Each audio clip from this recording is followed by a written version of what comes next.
For the last decade, Xbox has kind of been like the James Corden of gaming consoles, where it's a joke that's just sad. It doesn't make you laugh, it just makes you feel bad because Xbox used to be such a juggernaut. And it's no secret, Xbox has been struggling harder than me trying to reach something on the top shelf of my kitchen. They just have not been able to find their footing. They haven't really been flourishing in the gaming space for quite a while. And now it's looking like they're just getting put in the dirt. It looks like they're going straight to Valhalla. Phil Spencer is leaving Xbox, and he is being replaced by a new individual who has no experience in gaming whatsoever, at least nothing that is publicly available, and is basically solely AI driven, like all in on AI, which is about as exciting as getting kicked in the scrotum. This is just a recipe for disaster, especially considering most people can identify the solution to the Xbox problem. Their woes have a very glaring, obvious solve that would probably help them a lot. Most people can pin the tail on this donkey. Can you guess it? I'll hit you with the Door of the Explorer. More games. There was a time when Microsoft shut down more studios than games they released in the first half of 2024. Microsoft has become more known for shutting down studios than they have releasing games. So the Xbox problem is no games. How do you solve that? Games. Like, there's just no reason to own an Xbox when there's nothing that's really coming to it. So now you have someone who's in this position that doesn't have any relationship with games, like, in their history. So this problem is still seemingly going to go unsolved. For all of Phil Spencer's faults and, like, the missteps with Microsoft, it's pretty inarguable that Phil Spencer at least knew games. Like, he was in the games industry for decades. And even though, of course, he made some real wacky, insano-style calls, especially with, like, fucking Redfall, Lord help us all, heavens to Betsy. Sometimes you'll still wake up with cold sweats remembering that disaster, that blunder. But even still, he at least had so much experience in the games industry, which this new leader does not. So let's kind of go through the whole thing. We'll start with Phil Spencer's departure here from Microsoft. He actually made a Twitter post about it saying, "It's rare in life to know when a chapter is closing, but after 38 years at Microsoft, that moment has arrived for me. I've made the decision to retire and begin the next chapter of my life. It's a milestone that's given me a chance to reflect on the incredible journey I've been fortunate enough to share with so many of you." Now, also, Xbox President Sarah Bond is leaving as well, so both Phil Spencer and Sarah Bond are no longer with Xbox. Well, will soon be no longer with Xbox. It's a sweet, concise message just letting everyone know that he's sailing off into the sunset. And I think it makes a lot of sense here. He's been in this industry at this company for many decades now, many, many moons, and he wants to do something else. Totally understandable. I also imagine that the last few years at Microsoft here haven't been the most fun with everything that's been happening with Xbox.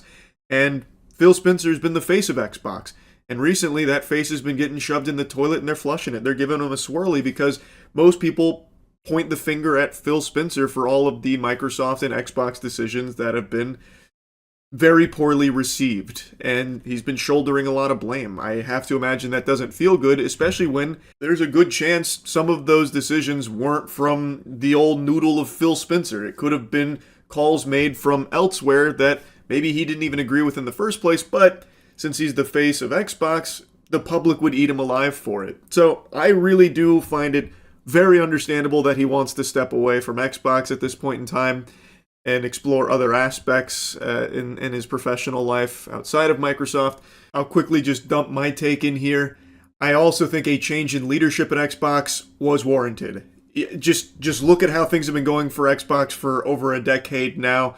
There's just been a huge problem with delivering games from so many of these studios that they have there, and things just haven't really been, the smoothest. So I do think there needed to be a leadership shakeup and, maybe a change in direction at the company. But I think the new captain of the kickball team here over at Xbox that they have chosen just doesn't make a whole lot of sense for a gaming console whose biggest fucking problem is not having games.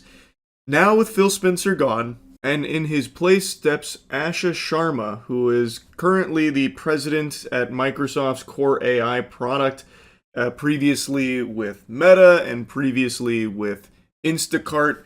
No gaming background, but it seems like a strong focus on AI in her career recently.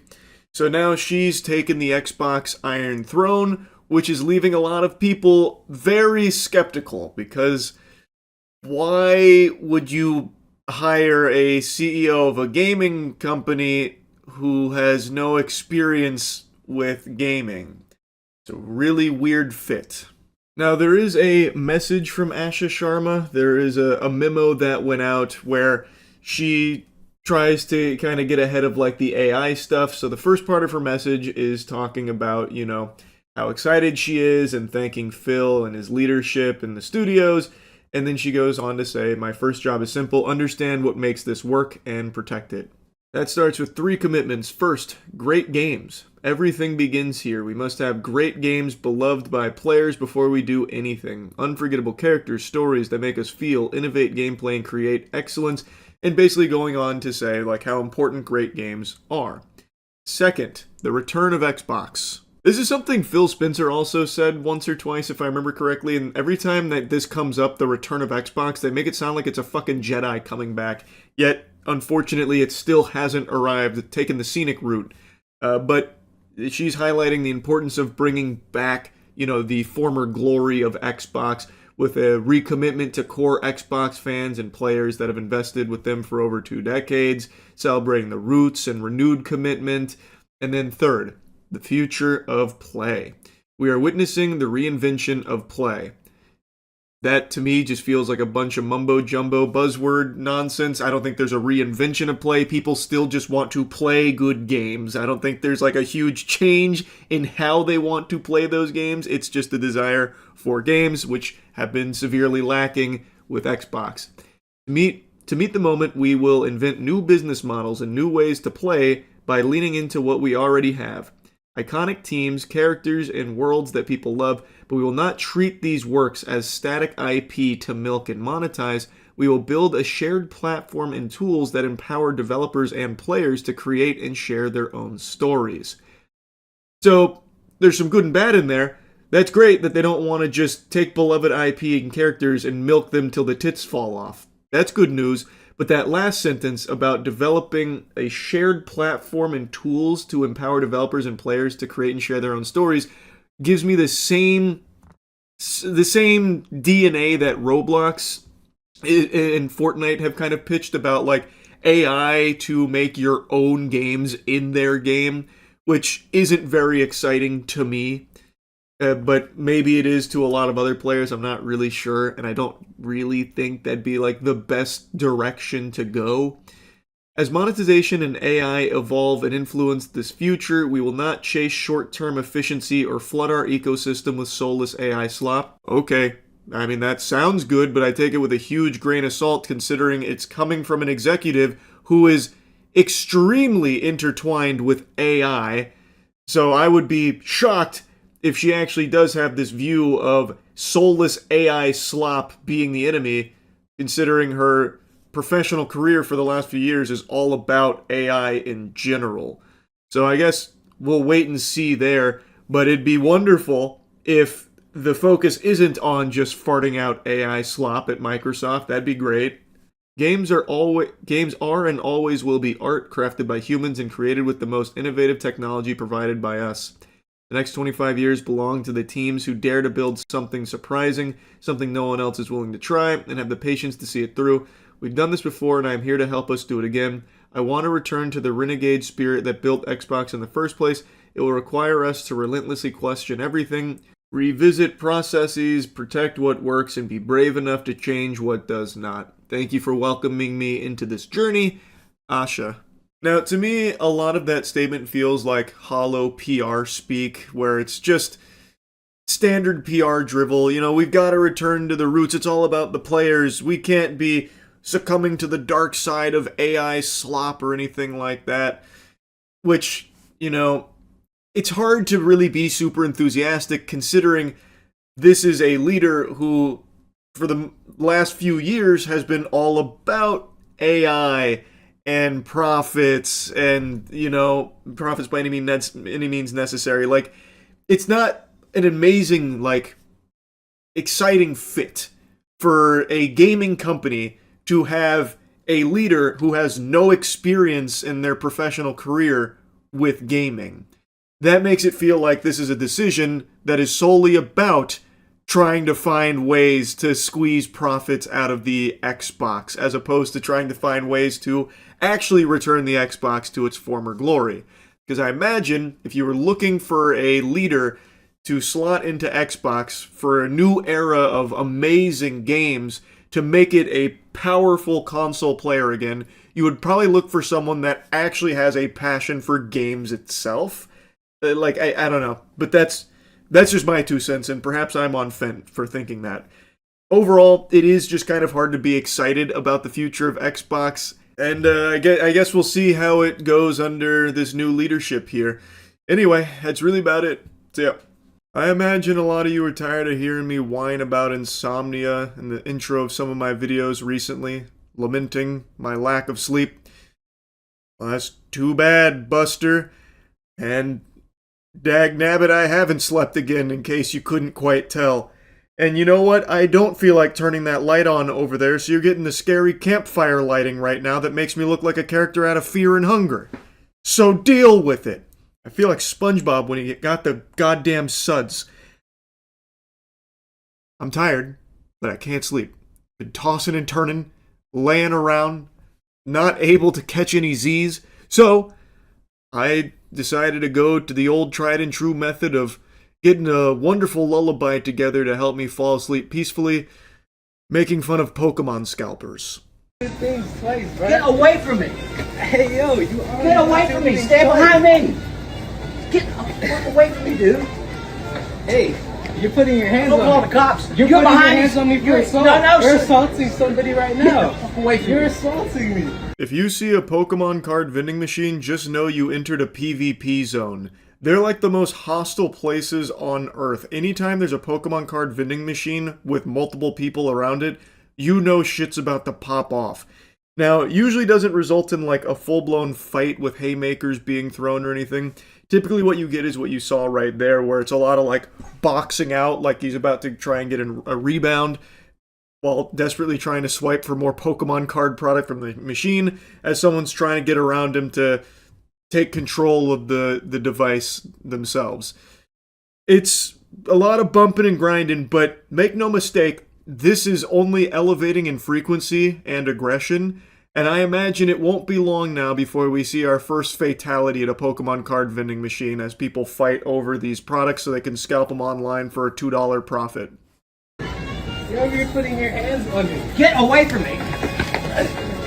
Yo, you're over here assaulting me, bro. Now it's starting to get a little scrappy. The guy in the glasses got a little feisty there. He like went over top of him, and I thought he was going to give him a fucking titty twister right there, just start tweaking on his nipples the way he like wrapped around him like a fucking jetpack.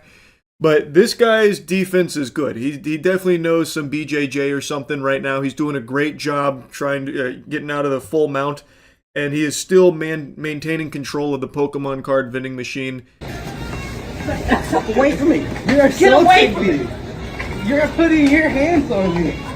Look, get away from me! Brother.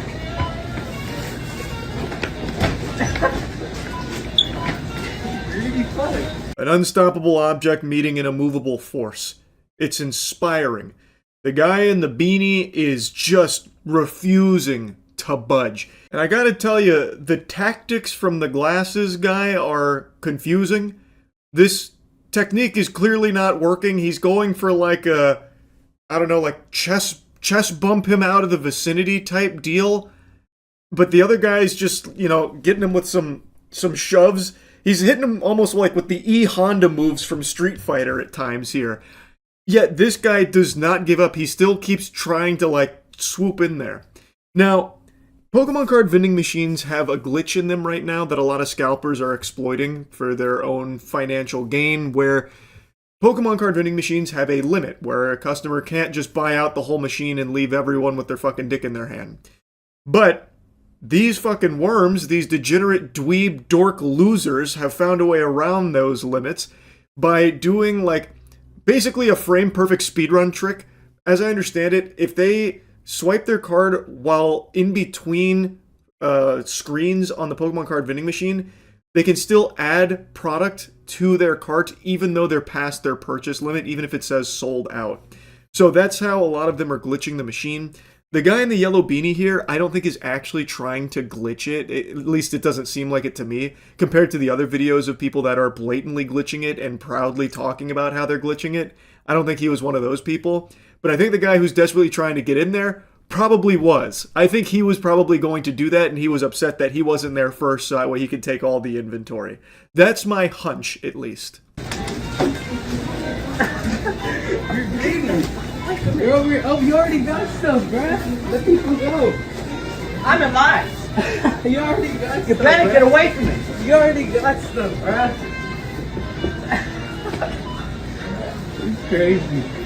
Now, of course, it is entirely possible he is attempting to glitch the machine, and that's the reason why this guy is so desperately trying to get in there, because he knows once he, goes fucking turbo mode here with the glitch activated, then he won't be able to get any product for himself. That's also equally possible, but I'm going to show you some footage of someone who did glitch the machine, and it just looks different than how he's doing it. But before that, I want to show you someone trying to glitch the machine the old-fashioned way, the way our forefathers used to scalp Pokemon products and ruin this hobby for children. What? Get out from behind there now. Okay, I'll get No, out. now. We're stuck. Hang Okay. on. He's got the spirit, but he doesn't have the brain power for it. The body is willing, but the mind lacks the neurons to pull off the glitch. So he said, to hell with it. I'm gonna do it my way. So he crawls behind the machine to unplug it, I think in an effort to reset his limits, but then he got stuck. So one of the employees is over there just trying to bargain with him to get the fuck out from behind the machine, but he is firmly lodged in there. I wish I could find a longer video of this, because I have no doubt he probably got filmed by a couple of people, because he is now like a turtle on its shell. Like, he can't get out from the machine. He is now just fucking stuck there.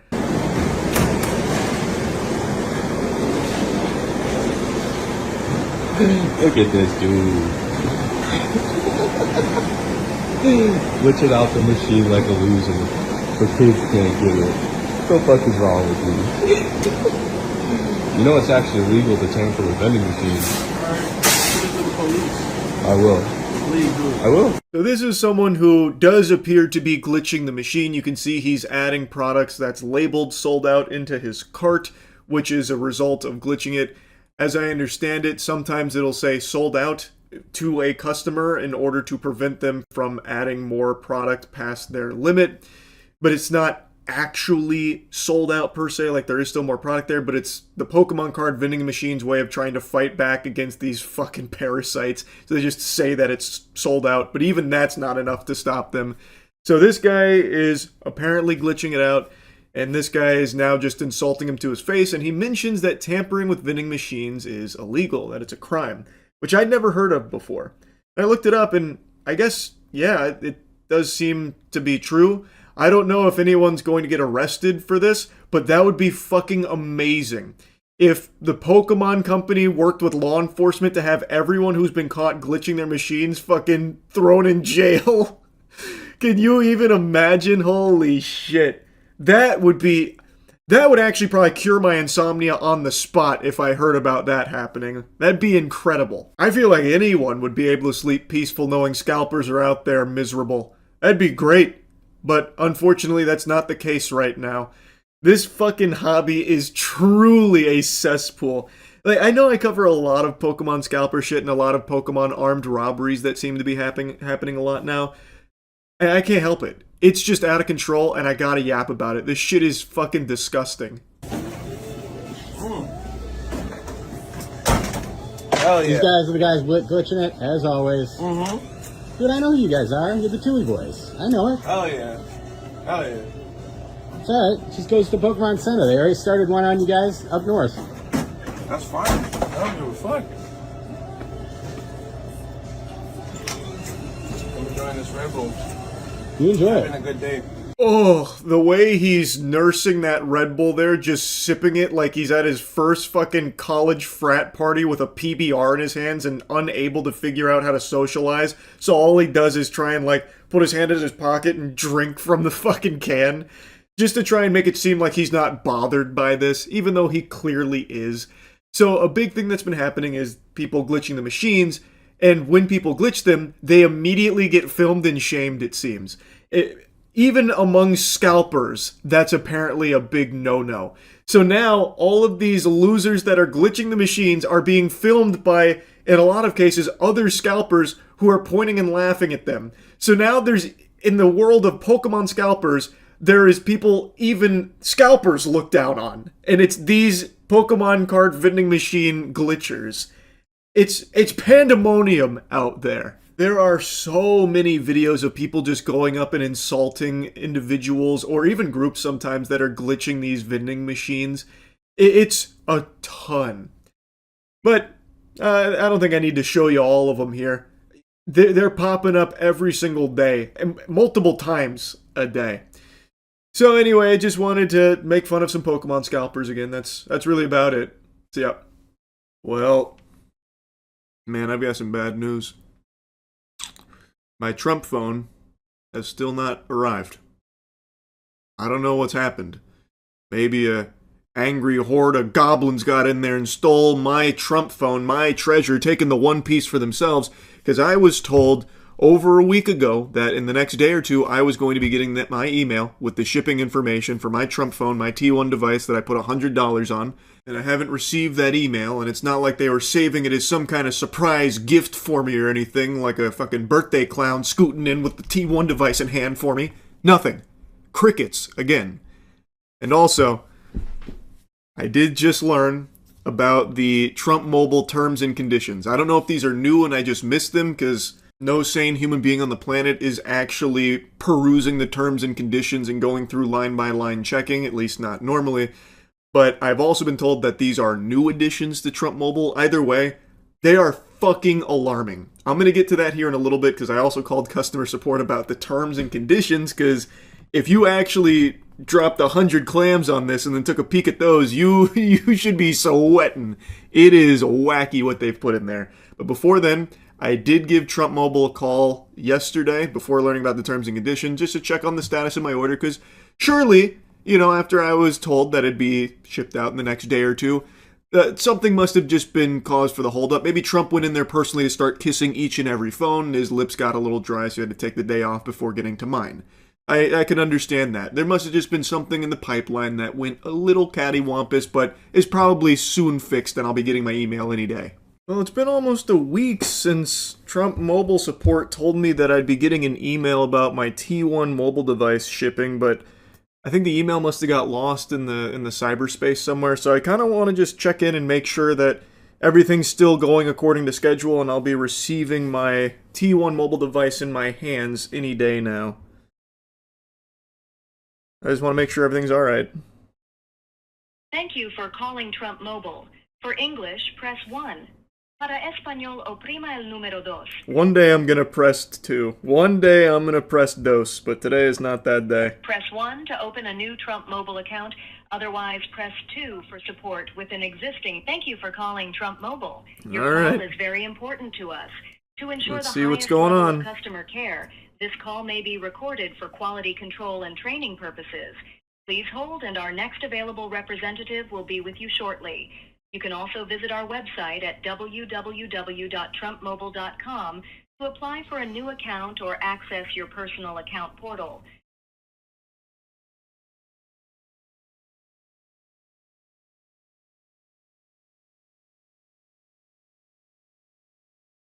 No hold music? What happened? Where's my hold music? Why is it just pure silence, just crickets? Did they not did they not want to pay for licensing rights for just fucking elevator music now? It's absurd!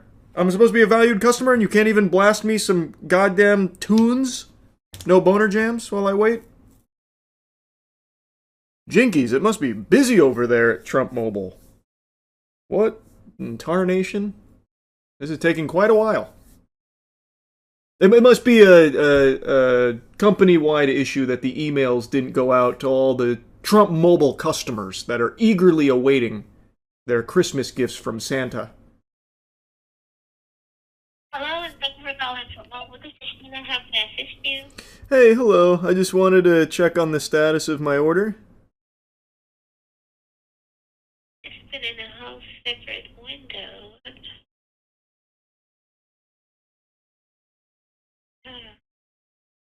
Hello? Oh, See. hello?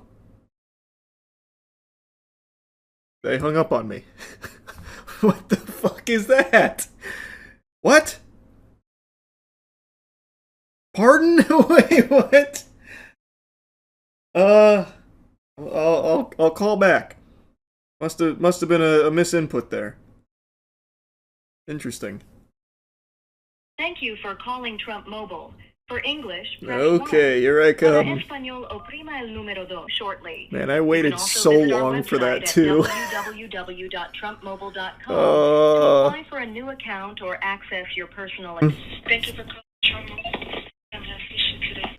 Hey, hello. I was just hoping to check on the status of my T1 device. I can definitely assist you with that. Can I get your first and last name? Charles White.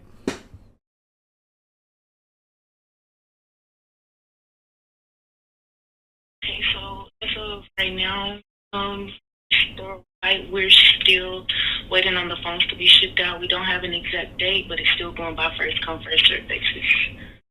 Oh, okay. I called last week and I was told that I should be receiving an email in the next day or so because they were shipping out at the end of April. Did something happen? So they were supposed to get shipped out at the end of April. They just did not. It's now been extended. So you would have gotten that email if it did, but you get an email when it does shipped out. That is correct. Okay. All right. So when is there's like no ballpark estimate on when that might be though? No, sir. We have no exact date. Okay. Well, do you guys have the T1 though, right? Like it is like it's there, right? Like here in office, we have one here in office.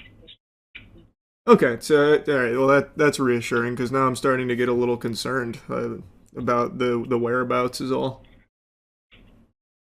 Oh, got you. Okay, yes, we got ours shipped here in the office yet. The phone just hasn't been shipped out to the customers yet. That makes sense. Okay, understood. I appreciate the update. No problem. Is there anything else I can do for you? No, that'll be it. Thank you. You can call Trump Mobile. Have a nice evening. You as well. Thank you. Thank you.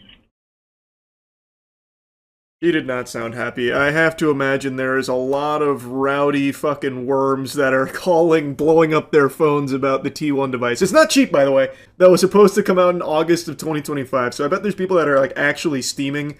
So I never want to be like aggressive to them. I mean, it's not their fault. It's their job. They have to take the calls. That's got to be fucking brutal, though. I can only imagine what that's like. So, looks like the end of the month in April didn't quite pan out, which I can't believe. It's unlike them to miss dates and deadlines and expectations and break promises. That's so odd.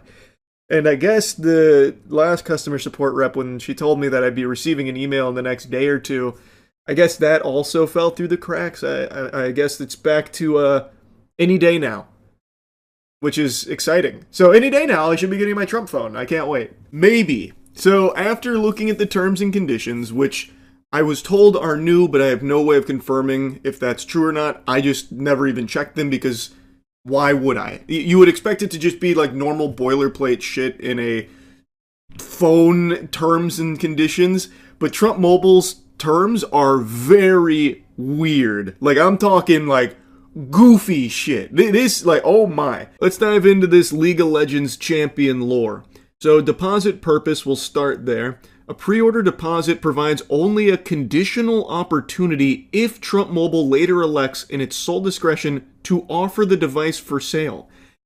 That's already sounding alarms in my noodle. What do you mean? A conditional opportunity if they offer the device for sale. The device is for sale, isn't it? They are taking my money right now. They have my 100 doubloons. So surely the device is already for sale, right? Like, isn't that how that works? A deposit is not a purchase, does not constitute acceptance of an order, does not create a contract for sale, does not transfer ownership or title interest, does not allocate or reserve specific inventory, and does not guarantee that a device will be produced or made available for purchase. So they're not even guaranteeing that the device is being produced or will be made available for purchase. And they also say that it does not reserve specific inventory.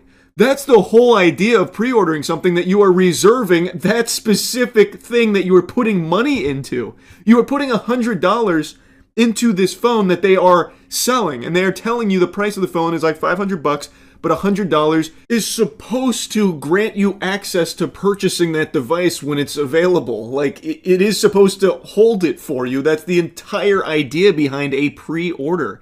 And it's, again, not cheap. Thousands of people put $100 down. They allegedly made millions upon millions of dollars off the T1 device. And then here in their own terms, they're saying that, well, it doesn't actually do anything at all. And then there's also a section about no binding sale, which goes through about how until you satisfy these 4 conditions, the 4 commandments of Trump Mobile, then you don't actually have anything that's enforceable. And then this one is super eyebrow raising, where it says, no price lock or promotion guarantee. The deposit does not lock in pricing, promotions, service plans, taxes, fees, shipping cost, or other commercial terms. Final pricing and offers will be disclosed at the time of purchase, and you will have the opportunity to accept or reject the final terms before completing your purchase. Pricing and promotional terms may change any time prior to purchase. Any applicable taxes will be calculated at the time of final sale and may vary based on shipping location and then current tax laws.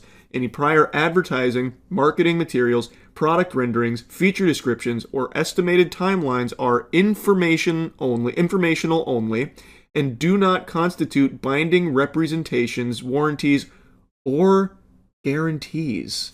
So if I'm understanding that correctly, one of the big things there is that the price is not fixed. It is subject to change, which is something I talked about in the last video, how it's looking like it's going to be more expensive, but there was the idea that you were grandfathered in once you put down this deposit at the $500 they were saying that it is, and have been saying that it is for almost a year. This phone was supposed to come out in August of 2025. And when it missed that deadline, it said at the end of 2025. Still, it hasn't come out now, May of 2026. So they're also saying that, well, you can't hold it against us, the estimated timelines. It's all hooey. We're pulling it out of our ass.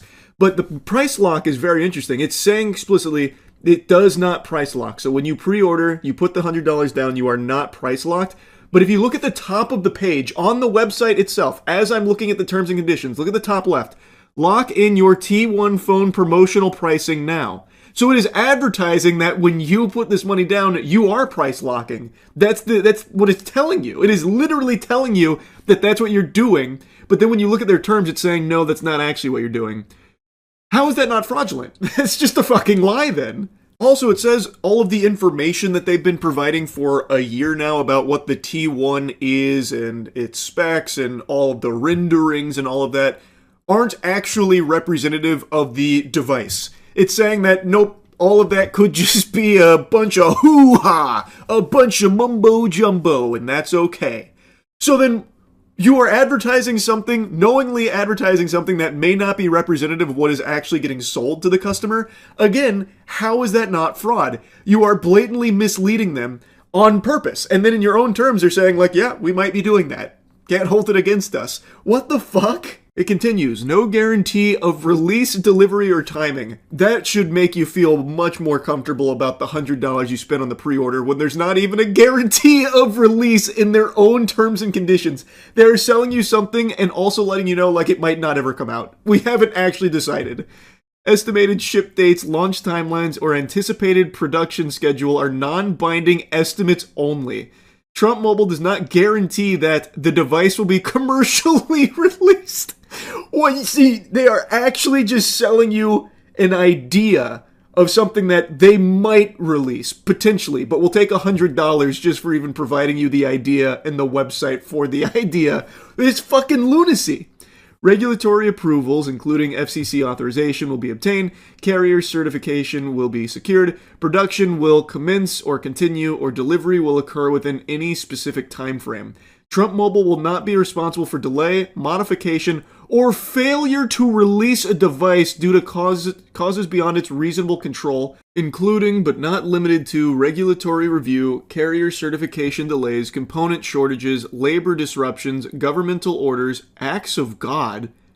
Oh, I can't even imagine what that would look like. God comes in and is like, no, the T1 device is too powerful. It will allow you to do too many things. The calls are too pristine. The camera's too good. The steak is too buttery. I will smite it. I like how they threw acts of God in here. But also, according to Trump's spiritual advisor, Trump literally is Jesus. And Trump likes to compare himself to Jesus all the time, too. So why would God come in and try and disrupt the T1 device, the gold-plated T1 mobile device? That wouldn't make any sense. Transportation interruptions or third-party supplier failures. Next, there's no guarantee of network compatibility or performance. Also, if we do deliver this, there's no guarantee it's going to be compatible, and it also might blow major ass. And you have to agree to that. You have to know that. Device compatibility, functionality, performance, and feature availability are not guaranteed and may vary materially based on carrier certification, network conditions, regulatory approvals, software or firmware changes, geographic location, and service plan configuration, except as expressly set forth in the final written product specifications at the time of sale. Trump Mobile disclaims all representations regarding operation on any specific carrier network or support for any particular network technology. And there's also product changes that are permitted, device specifications, features, software, hardware components, storage capacities, bundled accessories, colors, and configurations are subject to change prior to final sale. Images, prototypes, beta demonstrations, and marketing renderings are illustrative only and may not reflect final production units. That's so crazy, man. They are just saying, like, everything we've been telling you, everything we've been showing you, everything we've been saying is probably a lie. It is very potentially a lie. It is only there for illustrative purposes and to get suckers on the hook to give us money. And you have to know that. You should have known that. And so now we're just telling you point blank to your face. Also, this device may never be delivered. And if it's not, that's okay. If we fail to deliver it, no problem. Then we'll take it home here. Deposit, amount, and application. The amount of the deposit will be disclosed at the time of payment. If you complete a device purchase, the deposit will be applied as a credit toward the purchase price at checkout unless you request otherwise or unless the deposit amount exceeds the purchase price. Deposits have no cash value except as expressly disclosed. Then they let you know that you can cancel it before completing the purchase for the refund. So, if Trump Mobile cancels or discontinues the device prior to sale, they'll issue a full refund of the deposit amount paid, which, that's nice. Very cool. If we decide not to release it, we'll give your money back, we think. And then, if Trump Mobile cancels, delays, or does not release the device... I love how this is a core component in the terms and conditions. Like, listen, guys, we really might not release it. This really might have all been a lie. They keep driving that point home. Your sole and exclusive remedy is a full refund of the deposit amount actually paid, and you waive any claim to equitable, injunctive, or specific performance relief relating to pre-order priority or device allocation. Trump Mobile shall not be liable for indirect, incidental, special, consequential, exemplary, or punitive damages, including loss of opportunity, loss of anticipated savings, loss of priority status, or loss of profits. Now, like I said, I don't typically take a peek at the terms and conditions of products that I buy or pre-order, but I have to imagine it's not entirely standard to constantly reiterate if the device doesn't come out. Also, all of the material you've seen about it might be a lie and not indicative of the actual product if the product ever releases, if they decide they want to release the product for sale, if the product ever gets made. They keep saying if there is a product here. Constantly saying if the product comes out, if this, if that, in regards to the production of it. So what the fuck are you putting $100 on? Like, this is craziness. So even in the most recent video I made covering this, where The Verge did see a T1 device, it's very possible that that's not the device you're going to get, because in its terms, it's saying everything you see about it might not actually be representative of what they ship out, if they ever even ship out a phone, and if they don't, you might get a refund. On their own website, they are the ones constantly telling you that there might not be a phone that's released here. The T1 might not go for sale. They are saying that. What the fuck, man? Why is that even allowed? I feel like if I did something like this, I would be in trouble legally. If I said, I'm releasing the Charles device, the Charles mobile device. You can fucking contact aliens. It's got 55 billion gigawatts of power harnessed from the goddamn Tesseract that I've implanted in each device. I need your pre-orders now at $100 to lock it in. It'll be a $500 phone. Now sign up now. I feel like if I was promoting that, and then I had no phone or anything to show for it, I would face some consequences for it because it would be labeled a scam. Even if in my terms I'm saying, oh, this is all just marketing. This isn't representative of what I'm actually selling you, if I'm even selling you anything in the first place. Like, I would get in trouble. Anyone would, because anyone would look at that and be like, ooh, that seems like a scam. This feels fake. You are even saying that it might not come out. So even though they're saying, if it doesn't, you can get refunds, you are still hawking something that's not even existing. That's fucking absurd. So anyway, after reading that, I wanted to call Trump Mobile support, get some answers directly from the source, so I got them on the horn to at least just ask about what my pre-order even means, because in their own terms, it says that it doesn't even hold the phone for me, really. That's what it leads you to believe, that you're not actually securing anything. Press 1 to open a new Trump Mobile account. Otherwise, press 2 for support with an existing Trump Mobile. I've become Thank a you for master calling at Trump navigating Mobile. this. Your call is very important to us. To ensure the highest level of customer care, this call I've may been be stress recorded for testing their quality control services and here. training purposes. Please hold, and our next available representative will be with you shortly. You can also visit our website at www.trumpmobile.com to apply for a new account or access your personal account portal. Wasn't there typically 2 stages there? Previously? They hung up on me. What? What is going on? Wait, what? Did they change their support? There were typically 2 things I had to do before getting on the horn with a rep. Time to call back. Press 1 to open a new Trump Mobile account. Otherwise, press 2 for support with an existing Trump. Thank you for calling Trump Mobile. Yeah, it Your seems like call they is took very out the important Spanish to us. option. To ensure the highest level of customer care, this call may They be got rid recorded of for that quality one. control. Thank you for calling Trump Mobile. My name is Jamie, and how may I assist you today? Hey, I just had a couple of questions about my T1 device. Okay. I was told like a week ago I'd be getting an email about it being shipped out to me in the next day or 2, but I haven't received that email. Is that still on schedule? Yeah, we haven't got an updated date yet on exactly when they're going to be shipped. We're just told any day now that they're going to be going out. So all we're doing right now is just pretty much playing a waiting game for those emails to be shipped out because we don't even have a ETA on the shipment or anything. Like we don't have a tracking number. So we're just told that they're going to go out individually to each person who has pre-ordered those. So yeah, it could be any day now. That's all I know. Okay, no worries. I was looking on the website because I was getting a little concerned, so I checked out the terms and conditions. It said that the pre-order deposit only provides an opportunity if the phone gets released and doesn't actually reserve specific inventory. So does my pre-order not hold a device for me? Yeah, as far as I know, that's supposed to definitely hold your device for you. All I know is we have a phone here in the office, so we know that the phones are being shipped out because we, ordered one here just so we can actually physically see it and play with it and everything like that. So what I know, everyone who has pre-ordered the T1, that holds a space for them to be the first ones to get the phones when they ship out.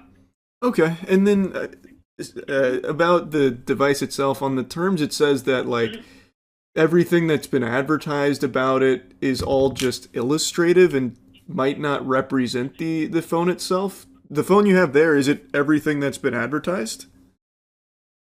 Yes, so what I was told that the phone did go through about 3 different models before they decided on one. So I believe maybe what you're seeing was before they decided on the actual model that they were going to stick with, which is the one now. If you go to TrumpMobile.com, the one you see there, that's the one that we have. But I heard they did go through about 3 different models before they landed on this one. Okay, that's awesome to hear So, then. yeah. Yeah, Yes, sir. it's just reading through the terms was a little concerning because it keeps reiterating that the phone might not release and that it's not guaranteed to release, and then the pre-order thing just had me a little concerned. But like, it's definitely coming though, right? Like it is guaranteed. Right. Yes, exactly. It's definitely coming. Yeah. Okay, then I don't know why they would put that in there. That's scaring me.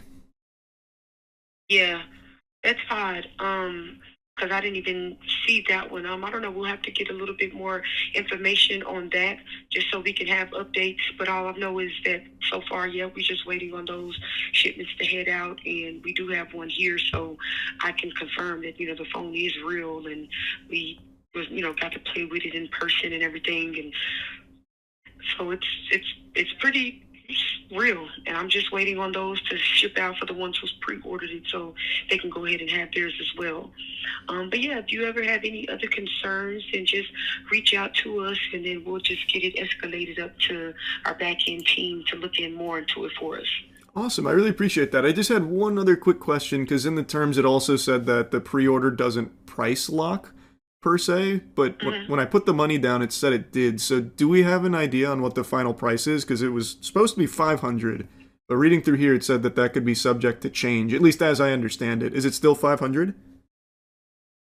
So the phones are, yes, $499, and then of course you did the $100 deposit, and we don't charge the remaining $399 until the phone has shipped to you. Okay, so it is $499 with the $100 deposit, and then the remaining $399 will be charged once the phone actually releases and ships to you. Okay, awesome. So it is locked in there for me. Yes. Perfect. That's great. I really appreciate it. Thank you so much. Absolutely. It was a pleasure, and hopefully we'll get those phones to you very, very soon, and you enjoy the rest of your weekend. You as well. Take it easy. Thank you. Okay. Bye-bye. Bye. Oh, see, I had nothing to be worried about. The terms and conditions got me all riled up over nothing. Everything they say in here is apparently just like a multiversal possibility that maybe they don't deliver the phone, maybe it's not as advertised, maybe you're not price locked, but after talking to support, turns out I am price locked, it is coming, and I can't fucking wait. And it is reserved for me. So I'm going to get my T1 device any day now, which has become the slogan for Trump Mobile. Any day, as it has been since August of 2025. Any day is coming, and I can't wait. That's really about it. Very cool. Very awesome. All right, that's it. See ya. We're talking about something very serious today. Throughout the video, you're going to see my shirt changes. It's not some kind of like crazy, wacky, magic trick from America's Got Talent or anything. I actually filmed this video earlier this morning when the story first broke.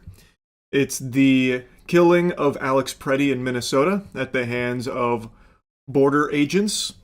And I made the video, but I was pretty heated and I wanted to kind of simmer down and take a break, so I went out before posting it. I just got home, and now even more angles and videos have been released that show beyond a shadow of a doubt that this is a 100% unjustified killing of an American citizen here. And it seems like the execution stems from them finding out that he had a gun on his person. His Second Amendment rights. In all of the videos that exist, there is not a single moment where he is reaching for the gun, brandishing it, threatening with it, or anything at all, and we have video that shows the entire interaction from start to finish. His name was Alex Preddy, a 37-year-old nurse who worked in the ICU at Minneapolis VA healthcare system, and according to the police chief, he is a U.S. citizen with no prior interactions with law enforcement outside of a couple of traffic tickets, and believed to be a lawful gun owner with a permit to carry. So for him to lose his life being shot multiple times by these agents, all because of him exercising his Second Amendment rights, which again, he wasn't trying to use as an intimidation tactic on the officers or anything like that. When they were beating him on the ground, pistol whipping him on the ground, they happened to see that he had a gun, apparently. He wasn't throwing it at them as like a threat or something, or brandishing it or anything. He simply had it on him, which he was well within his right to do, and he got murdered for it. This is completely unacceptable, and the fucking drones that are somehow like parading around like this is some kind of victory or something is sickening. It should be viewed as treasonous by any real Americans when you see this footage.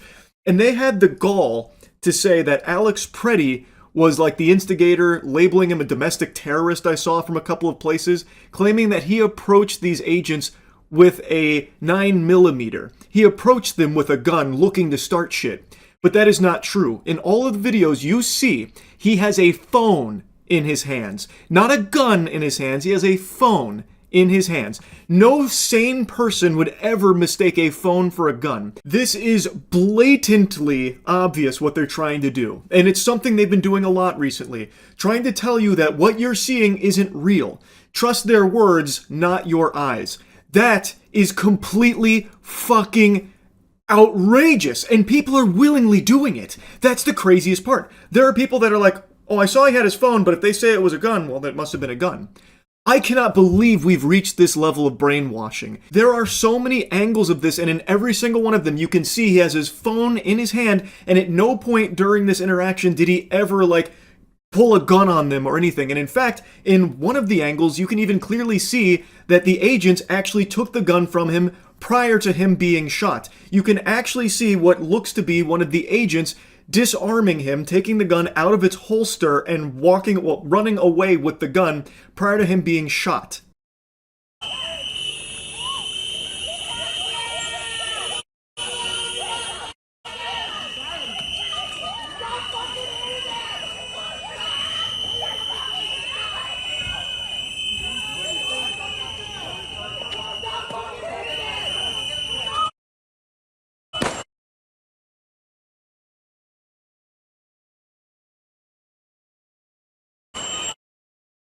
And if that wasn't definitive, there is something even more clear that I think is completely irrefutable for anyone that's actually looking. An agent takes Alex's gun out of its holster in front of the agent that pulls out his gun and shoots him. So he can see the gun has been taken out of the holster. And it is clear Alex Preddy has both hands on the ground. He does not have a gun in them. And an agent reaches in and takes it out of the holster right before another agent pulls out his firearm and shoots him in the back. Honestly.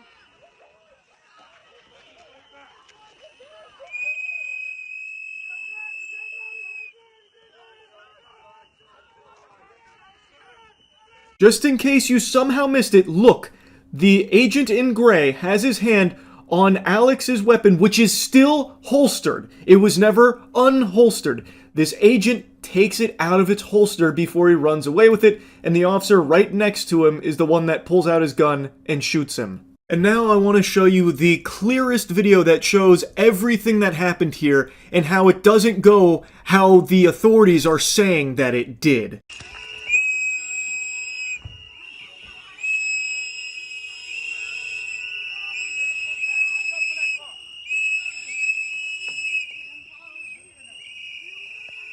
That was Alex Preddy you saw walk by the camera right there. He has his phone in his hand, and then with his other hand, his open hand, no gun in it, is waving cars through. There is clearly no brandishing of a firearm here. He is not approaching agents with a gun or anything like that, and you will never see anything even remotely close to that happen. Go.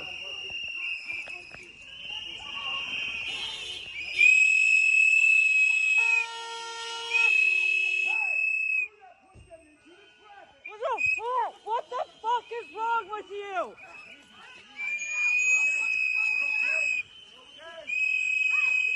In this section, you can again see Alex Preddy has his phone in his hand, and now he's trying to get some of the civilians away from these fucking worms that are now starting to push them.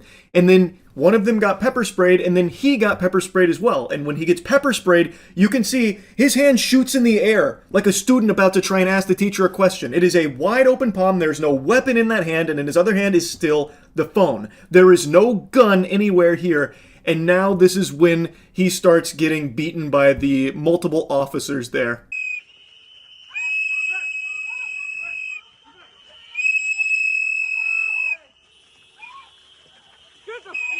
The fuck, people? The fuck is wrong with you? Honestly.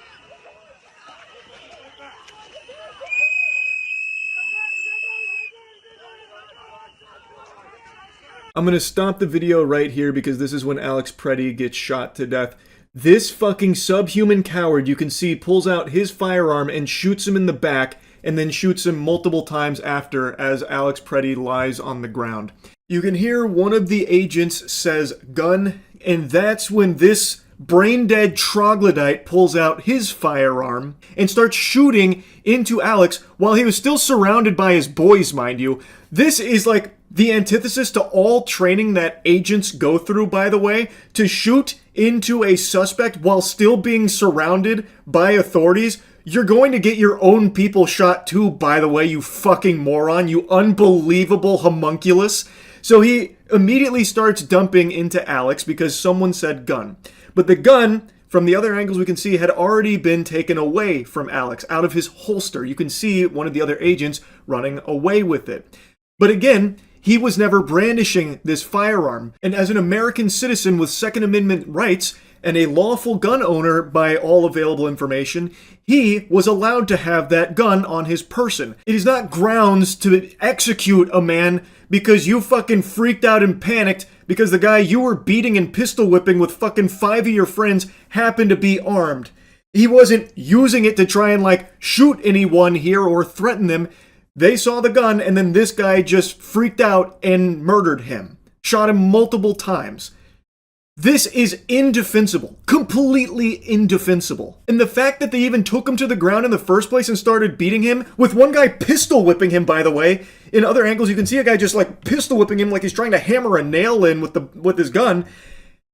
Like, it should have never even been acceptable for that to happen. All Alex Preddy was doing was filming, and then when some civilians started getting pushed, he tried to help. And when one got pepper sprayed, he tried to help. From all available angles and evidence and videos here, it seems to be that's all he was doing. He even made an effort to try and show that he's not like a threat or something. Like he threw his arm in the air, wide open, nothing in his hand or anything. He wasn't fighting back against the officers. He got taken to the ground and then immediately started getting beaten. Like, all because he was fucking filming and trying to help other people around there, it seems. This is so fucking sickening. And the freaks that are cheering this on and parading around like this is something to be celebrated are just scum. You're not even American. You're a fucking drone if you actually think this is a good thing. All you care about is just like sucking wiener from the authorities now all of a sudden.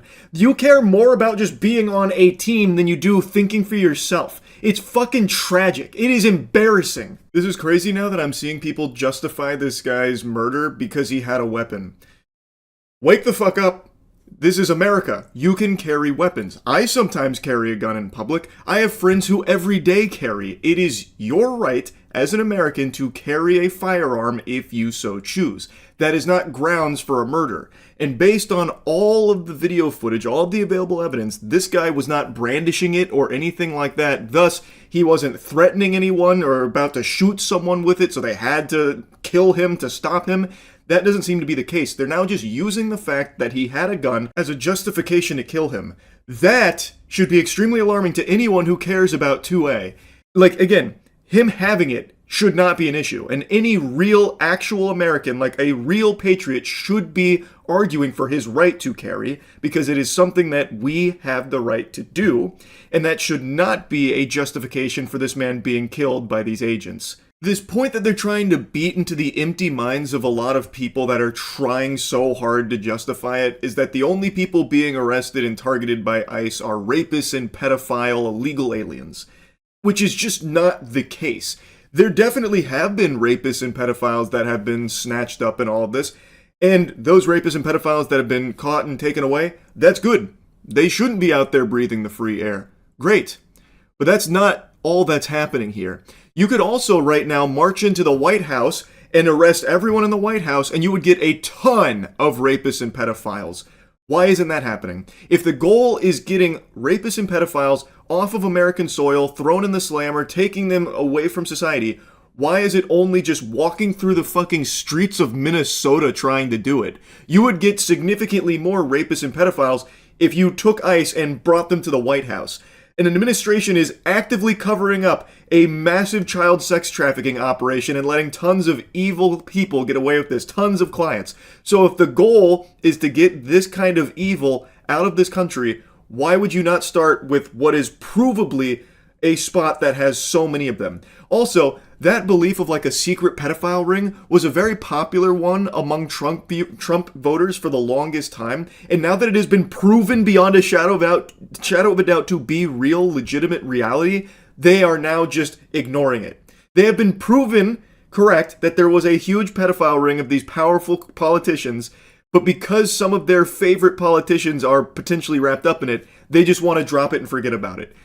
Absolutely unhinged, by the way. It's crazy. So many people for the longest time were adamant against like government surveillance and Big Brother watching them being a huge concern. Now, plenty of people are welcoming it with open arms and a huge smile on their face. For the longest time, people would be preaching about the importance of the Second Amendment and gun rights. And now, even with this, they're saying, well, he had a gun, which means that's an executable offense. So it seems like they now no longer believe in Americans' right to own guns or carry guns, which was a core component of like the right for a long time, where there was like this big fear about they're coming for our guns. And now the same people that were arguing like to protect that are now arguing against it, saying, well, this guy deserved to die because he had a gun with him. It's a fundamental right of Americans to have guns, gun ownership. You can carry them in public too. Like that, you shouldn't be killed for that. And in the footage here, it doesn't seem like he was brandishing it or anything. And also, the same people that only like a year and a half ago were constantly telling you to question the government, that you can't trust anything that comes out of the government, the authorities always lying to you, are now just willingly, blindly, unquestioningly following anything authorities tell them to believe in, and shut out any and all thought and just have the hive mind think for them. It is crazy because it seems like the only actual belief of some of these fucking brainwashed drones is relentless cock gobbling. All they want to do is swallow boots and penis from the government. So if the administration or the news, which they used to hate the news, but now that the news just parrots points from big government that they like to clap their hands at like seals, they now just trust all of it all of a sudden, even though there's been no big change with these mainstream media outlets, by the way, that they used to not trust only a year and a half ago. But now, anytime they hear something from the news or anything that comes from the government, they will just immediately accept without a second thought, and then attack anyone else that is saying differently, or even just probing them to maybe think a little bit more about the narratives.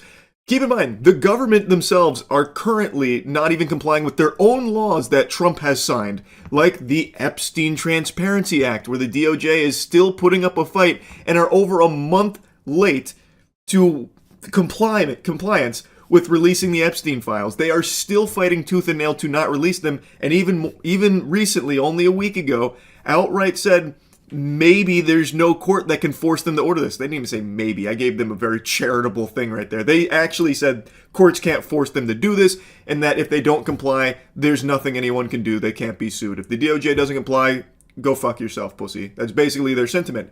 They are not complying with their own fucking laws, and yet people are still willing to overlook that in order to just keep like playing for the same team. It's like it's a competition to see who can think the least and who can regurgitate enough from the hive mind to be like the biggest super fan of their side. It's fucking despicable. It's actually crazy. This is real sheep behavior. I know a lot of these people like to say sheep, sheep, sheep for the longest time, but now they are actually the epitome of that. Here's just a little thought experiment if you can break through the programming for a second. Imagine what's happening in Minnesota was happening under Obama or Biden, where there were masked agents that were constantly surveilling you, and even at times asking for your papers, your documents to prove you're an American citizen, constantly needing to provide your private information to these masked agents. And these agents also had killed 2 American citizens. What do you think your response would be? Would you be like, oh yes, please, everyone needs to comply with this. This is good. This is what I want. This is what I look for in Obama or Biden. This is what I'm happy about. Would you be as excited then as you are now in that scenario?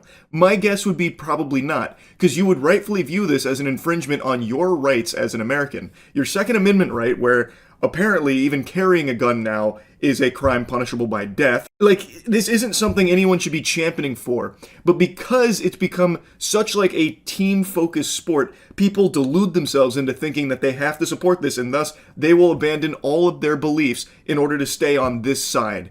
It's crazy to me. I truly don't even know what the solution here is, because people are just willingly, on their own accord, no longer trusting what they see and what they know to be true. They would rather just have the government tell them what to think and what's true. So that way they don't have to do any level of thought for their own. How do you fix that? I genuinely do not know. I have no idea. I don't know how you can watch this footage and multiple angles of this situation and still come out trusting the government's word on the series of events that unfolded when you can yourself watch the footage and prove them false. What do you do to someone that just refuses to at least try and see things clearly? I don't know, but it's fucking tragic, and it's only getting worse. It is so fucking out of control. I had to yap about this. I've been actually fuming all day. So yeah, that's really about it. See ya. Oh, what's the matter? You can't sleep either? Yeah, I know the feeling. Look at us. 2 peas in a pod. Unfortunately, I can't deploy a tactical breast with some warm milk for you to suckle upon. These puppies aren't spec'd into that build. Best I could do is maybe lactate a bit of gamer subs out. So, we're gonna have to settle for the next best thing, which is a little lullaby, which hopefully will serve as a nice AoE and hit us both, making us sleepy. I'll see you in a little bit, all right? Yeah, see you soon. Hello. You want to clip this on? Sure. Oh, you're a streamer? Yes, I am a streamer. Well, Oh. best of luck. This is our last game. I believe it closes at 7 today. So. 6, actually. 6? There's only half an hour left. This is a clip that blew up a few days ago, but it has a brand spanking new development here where the gentle sir, Fedora Tip, in the video has decided to double down on his cringe embarrassing behavior. So we're gonna give you the whole kit and caboodle here. So this is the genesis. This is where it started.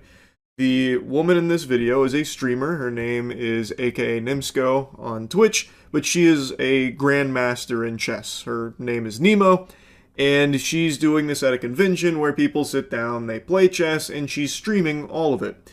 This is the last contestant of the day. She believes that there's still quite a bit of time left, thinking that it closes at 7. He hits her with the classic, actually, it's 6. So there's even less time than she thought, but she's more than willing to accommodate and play through this game with him because he waited for it. Take your queen. Oh shit, I forgot you can do that. Yeah. Take queen. Just gets hard. Yeah. You are running out of time, Bill. What happens if I run out of time? You lose the game. But it's okay, you can use some of mine. I do have to run though because I didn't realize the con is closing at 6. Oof, that's a big-time blunder right there from this prodigy that stepped up to the plate. He hung his queen out to dry, and she capitalized, taking the free piece. He then hits her with the, forgot you could do that. Now, when I first watched this, I assumed he was just like a fan of her and wanted to at least like interact and play a game for fun, despite not being like an active chess player. Him being unaware of how the knight can move, to me, was evidence of that game theory, but turns out that's not the case at all. He actually takes this extremely serious. He's treating this like it's his fucking Super Bowl here. So, as you can see, he's starting to run out of time. She mentions that, saying like, hey, you're running out of time, but, you know, don't worry, you can use some of mine. That's time. Yeah. Okay. I'll pack up. while you make your move. You know what? I surrender. Are you sure? Okay. GG's. Zoinks! Jinkies! The declined handshake in anger. That's fundamentally a rage quit moment there over the board. Very unsportsmanlike. That's a 5-yard penalty, no doubt. And again, she was willing to let it go on even though he did lose on time. He was taking oodles of time here coming up with his moves and then still ended up just giving away a free queen. So it's not someone who I think actively plays chess, so I don't know why he's getting so heated about it. It's pretty fucking embarrassing because this isn't high stakes here. This isn't a game of life or death. It's not a goddamn shadow game from Yu-Gi-Oh! Or anything. It's just supposed to be entertaining and enjoyable, and you get to hang out, you play a little chess. She's a grandmaster. You were never going to win. So I don't know why he's getting his ham so steamed about it. Alright. It took forever. Okay. Oh shit, he took the mic. Oh, hello. He took the microphone. It's alright, he forgot about that. So, he wanted it, yeah? I feel like you really wasted my time. Oh, I'm so sorry about that. Waiting. You told me after this person, and then another person comes in. I'm so sorry about that. That guy, you're like, oh, I'm gonna see you at dinner later. Yeah. God, I was waiting here for like half an hour. Can and I... you just rush through it? Well, you're welcome to play out the rest of that game if you want to. I gave you that option. And then here comes the wambulance. So he starts really whining about how she wasted his time. Brother, you're not entitled to her time in the first place, by the way. This is just a little fun setup at the convention. It's not that deep. But anyway, he then accuses her of rushing through the game, even though he lost on time, and she made a very generous offer to still play it out just using her time in order to finish that game because he waited a while, I guess. Which again, if you were unsatisfied with the wait, fucking leave. You're not held hostage there. He doesn't have the fucking cuffs on him, forced to play. Like, what? Just go. Just leave. Why? What? It really feels like he wasn't there for chess in the first place. It seems like he was there to try and, like, have this be some kind of pseudo date or something. So when someone else was in front of him, or someone else that she knew, like, stepped in to play a quick game, it, like, deeply offended him in that capacity. And again, I don't think he was actually there for the chess itself, because he's like, oh, I didn't know you could do that. What, move the knight backwards? Like, what the fuck what? So, the whole thing just smells very fucking fishy, and it's really weird. And his behavior just continues to deteriorate about it. Okay, I'm so sorry about it. Is there anything I can make up for that? I can give you chess.com diamond memberships or anything like that. If you, membership for chess.com? yeah, if you want one. Okay, take a picture. I'm gonna give you a second one as well. And heck, since you're the last person for tonight, take a picture of the third one. So then if you redeem these, you'll just have like 3 months free membership. There you go. Take a picture of that one too. Sorry about that. I'm really sorry if you feel like you wasted your time. You did waste my time. Okay. So, fuck you, but I hope you have fun with convention. Okay.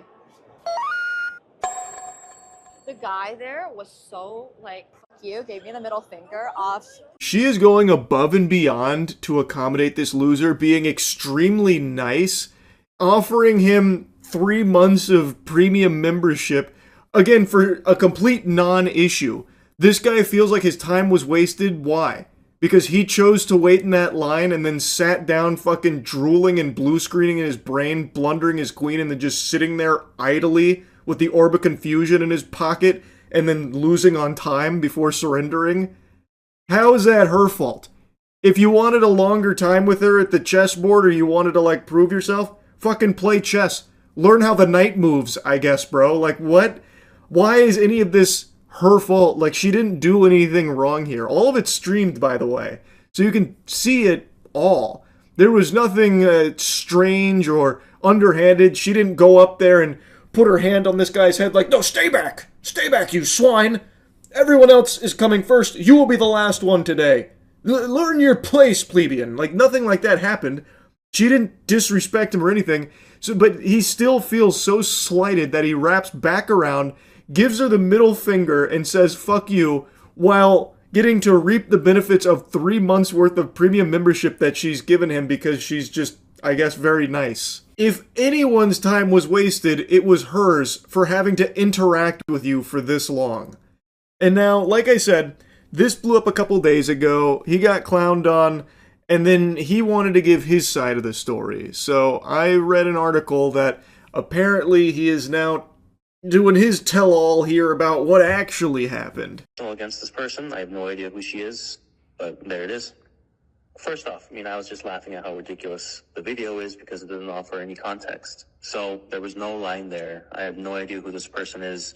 It just says like, hey, let's play some chess, you can win a prize. Cool. If you want to let people know that everything that's happened bothers you greatly, try and pretend that it doesn't. Well, I actually couldn't stop laughing about the whole thing. People just don't understand the full scope of the situation. And I can't help but giggle. I shouldn't, in fact I shan't, but I can't help but giggle a little bit about this because it doesn't even show the whole context of what happened. So please, let me enlighten you. Let me give you the real scoop here. It's just, like, I always hate that approach from people when they try and, like, oh, I'll just brush this off. Yeah, you guys are all wrong. I'm right. That kind of attitude. It's so fucking, like, cringe and it's awful. It elicits the yuckies out of me.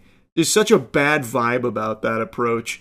But anyway, he goes on to say that he just hopped in this line because he saw that you could play chess and maybe win a prize. He didn't know who she was, but was more than willing to play chess and go for that. Big question arises there.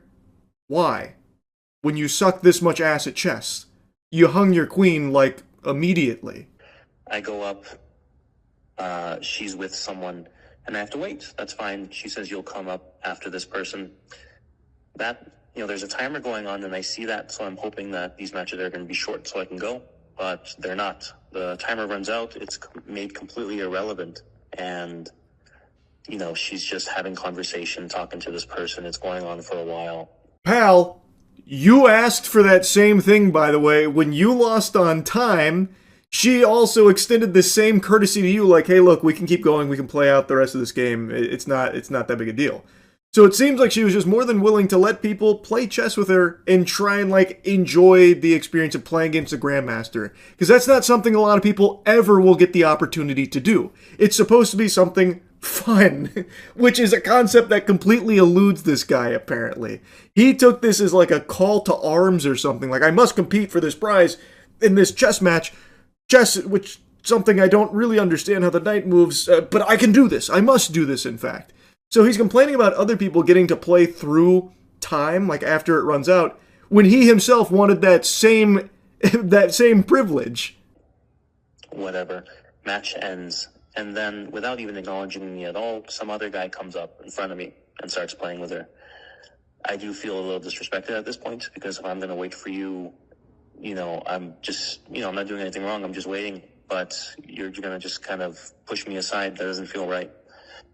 But I've already waited long enough. I'm waiting for another friend of mine, so might as well. But why, though? Why might as well if you're going to be salty about it?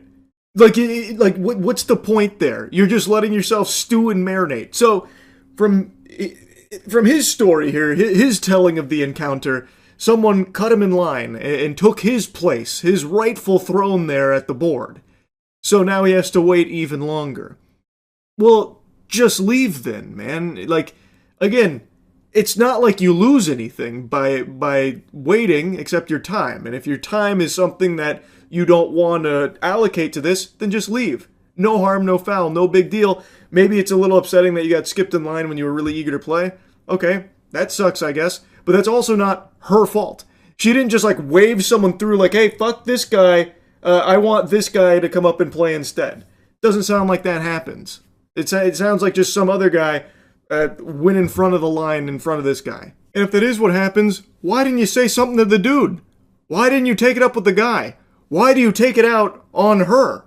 It's not her fault. So why are you going up berating her and then saying fuck you, giving her the finger, storming off, that kind of thing? Why take out all your frustrations on her when she had nothing to do with your place in line and your wasted time that you chose to still continue to sit there and not say anything to the guy who skipped you? Were you afraid to confront him? their match goes, I want to say, even longer. Not entirely sure, but again, timer is completely disregarded entirely. She's like coaching the guy, talking to him, saying that they're going to meet up after this. So I'm thinking, I'm waiting for you, and you're just kind of hanging out with your friend. That doesn't feel right. It feels like my time's not being appreciated. What do you mean your time wasn't being appreciated? Brother, the only one not appreciating your time was yourself. If it's that important, the time that you were losing in there, you should have left. It is not her responsibility to be conscientious of your time, of you choosing on your own volition to just sit there and just fucking bake in your own anger. She had a little event. You sit down and play chess. She had people coming in. She was playing chess. You were one of those people. How was she supposed to know that there was some turmoil going on over there with your place in line? And when she did have the unfortunate encounter with you, she was extremely polite and sensitive to your sensitivities around your time. She let you play out the game past time, offering to keep it going, letting the game continue because you did wait and you were the last person there at the convention, so she was more than willing to be accommodating. And when you wrapped back around fuming, taking out your frustrations on her and getting upset, she was extremely apologetic that you felt the way you did, and then even went way out of her way offering you 3 months of premium membership, which you should not have gotten under any circumstances, by the way. That was very undeserved. All just because you fucking ordered some french fries here about your wasted time that you wasted yourself. Like, she did nothing wrong, and he is still doubling down on this as though people just didn't understand the full story. Brother, the thing was live streamed. Everyone knows everything that happened because it was all on stream. You can't even fall back on that like missing context excuse. So, match finally ends. I come up. I'm a bit frustrated, but I'm trying to keep it together. We're playing, and time runs out. And I can tell, she had a mistake with when the convention is ending, so she wants to go. Timer ends. You know what? I can tell, and I feel like she really just wants me to go. I feel like she's already kind of been disrespectful to me before. She clearly just wants me to leave now. So I get up and I go. And I am very frustrated, right? I'm very upset with the lack of time management, the fact that there was no line, there was no people there, and yet I'm still having to wait for so long. Then don't. No one is forcing you to do that. You even said you don't know who she is. Why are you waiting that long for this then? I don't get it, man. Make it make sense. I don't understand. And again, if you wanted more time there playing chess with her, get better at chess so you could play out a full game without just getting steamrolled. Like, you were never going to win in the first place against a grandmaster, but maybe you wouldn't have blundered so quickly and had everything go tits up right away. Like, it's very peculiar what this dweeb is even so upset about. And he's still upset about it. He's still frustrated. He is defending his behavior, where, again, I don't think there's any justifications for it. He's just a jerk. Like, he's just mean. He was just very upset at her for nothing. And, yeah, I was very upset, and I left. I wanted to come back because it just didn't feel right. It really just didn't feel like I was treated properly. So I wanted to make my case. I was like, hey, you wasted my time. I wanted to be upfront about that and say, like, I don't appreciate it. No, you wasted my time. And I was angry. And she tried to respond in a very nice manner, and I acknowledged that. But that doesn't change the fact that I was wronged and I was disrespected. No, you were not. You were not wronged. You were not disrespected. She did so much more than any other human being on the planet would have in this situation, with treating you with respect and being very apologetic over a complete non-issue, just an issue you've made up in your own noodle. This is absurd, man. What a crazy response to have to this. Like, it's shocking to me that there's no self-awareness. There's no realization that he was in the wrong. There was nothing disrespectful that happened here on her end. If he was cut in line, yeah, it's disrespectful. Why didn't you take it out on the guy who actually disrespected you then? If that actually happened, why are you targeting her for that? She had no control over that mishap. She didn't order that guy to cut you in line. It's not like it was a sleeper agent. She didn't have, you know, fucking security come in and just, like, push you to the side so they could play with her and take away your precious time to ruin and disrespect your time at the convention. So why are you taking all that frustration out on her when she did nothing wrong and did everything she could to be respectful and polite and even apologetic, even though there was nothing to apologize for in the first place? Wild, man. Truly wild stuff. Anyway, that's really about it. So, yeah. Yesterday I made a video clowning on some trash content, and today it was like Harry Potter when he got accepted to Hogwarts, with the amount of, like, emails and letters that I've got about other equally garbage slime out there that's popping off on TikTok, because there are so many zombie homunculi that are just addicted to attention and desperate for it at any cost. It's good. Mmm, yum, yum, yum, pizza, pizza. Yeah, thank you. Pizza, pizza, pizza. Pizza! Yes, bro. Yes, sir. Have a good day, Brody. Yeah, bro. Cheese pizza. Yeah, for the homeless. Yeah. Feeding pizza laced with laxatives to the homeless. Just a good old-fashioned biological warfare prank. I mean, who hasn't done that one before? That one's as old as, is your refrigerator running? Well, you better go catch it. Just a good old harmless prank. Now, I don't know if he actually laced these pizzas with laxatives, or if he's just lying about it for attention, but if he actually did do that, he should be in jail. 1000%, this is a crime. Now, I know internet influencers are addicted to exploiting the homeless for content, like this guy from back in the day who actually received a 15-month prison sentence for filling an Oreo with toothpaste and feeding it to a homeless man. And what this douchebag here is doing with the laxative pizzas is arguably even more cruel. Again, I have no idea if he actually did that or if that's just to, like, I don't know, rage bait people into checking out his dog shit account. I'm not positive, and there'd be no way to find out either, because it would be hard to follow up here to see if anyone actually did end up, you know, shitting their brains out. And even if he comes forward and says, like, oh no, this is all a bunch of horse hockey, I made it up for attention, he could just be lying and covering his own ass, since if he does say, like, no, I really did lace these pizzas and give them to homeless people, he could probably face real punishment. Hopefully.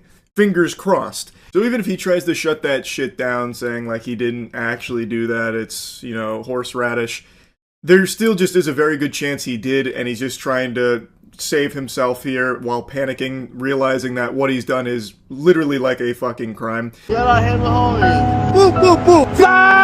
me. How you feeling, big dog? You want some pizza? Anytime. Appreciate it. Pizza! Have a great day. Like it? Here you go. Can I get some more stuff? You want a plate? Pizza, pizza, pizza. I don't want your dollar, man. I want to get some pizza. Yum, yum, yum. Yum, yum, yum. Here you go.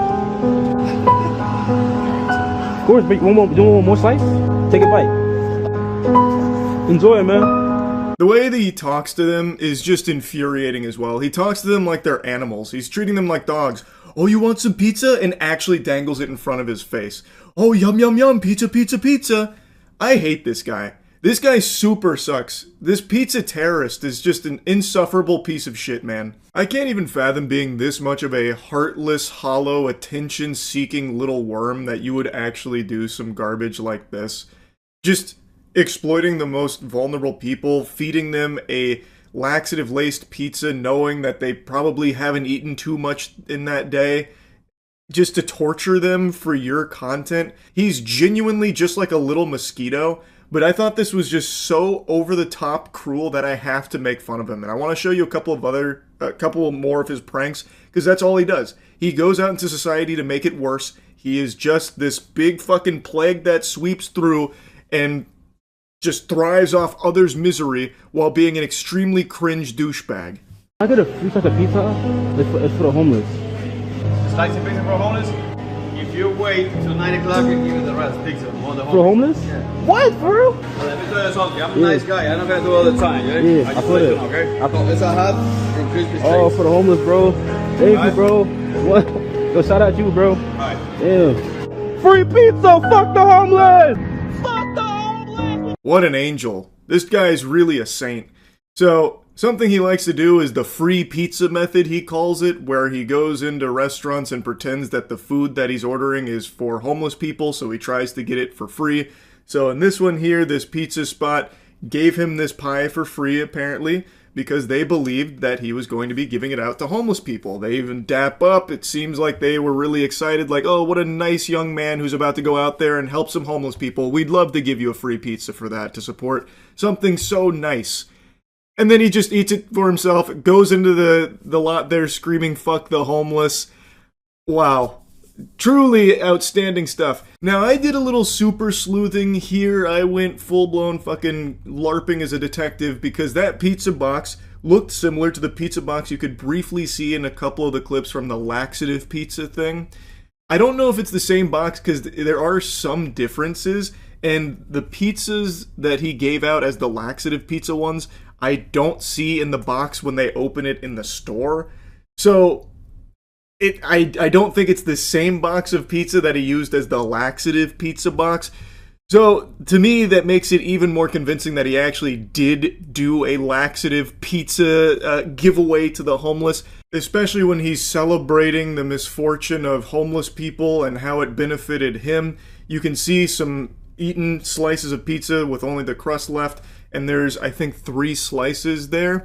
And none of those 3 slices are the ones that were visible that he gave to the homeless people. And so I think that was entirely different. But I do believe he did actually give one of these slices to another guy, and he uses this guy at the end of basically all of his videos. Free pizza. Fuck the homeless. Free pizza. Pizza. Pizza. Pizza. Pizza. Pizza. Now, outside of poisoning homeless people, he also loves to do the standard insufferable prankster shtick of making fast food workers and restaurant employees miserable, treating them as props, not human beings, to exploit for content.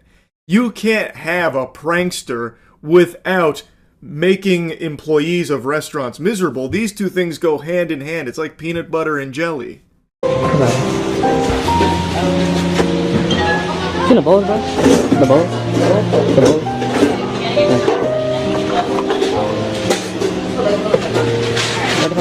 What's up? What's up, bro? You make it or? What's up, bro? Yeah. You gotta wait for the guy, bro. I got you. What are you doing? I'm making a bowl. Yeah, why? Get out. What are you doing? I'm making a bowl, bro. You don't work here. That's not funny. That's not funny. Get out. What, bro? I'm making a bowl, bro. I don't care. Why are you back here? I'm sorry, bro. I'm confused, bro. Yeah, I'm confused too. Oh my good golly, how devious. He went back there and made himself a bowl. Wow, so brave and tough. Man, that's incredible work. Now, I know this one isn't exclusive to just him.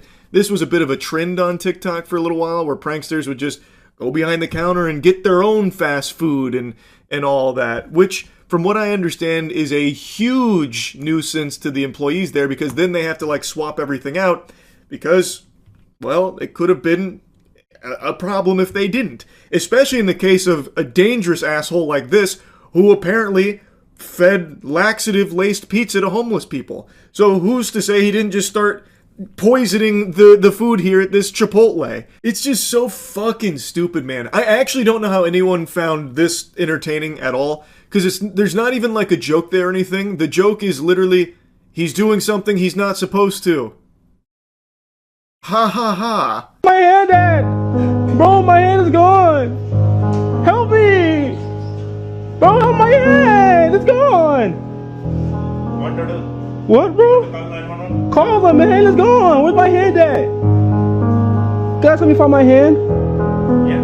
Where is it? When he's not just directly impeding people's ability to just go about their day, he's then doing this kind of like baby shit where he's like, "Where's my hand?"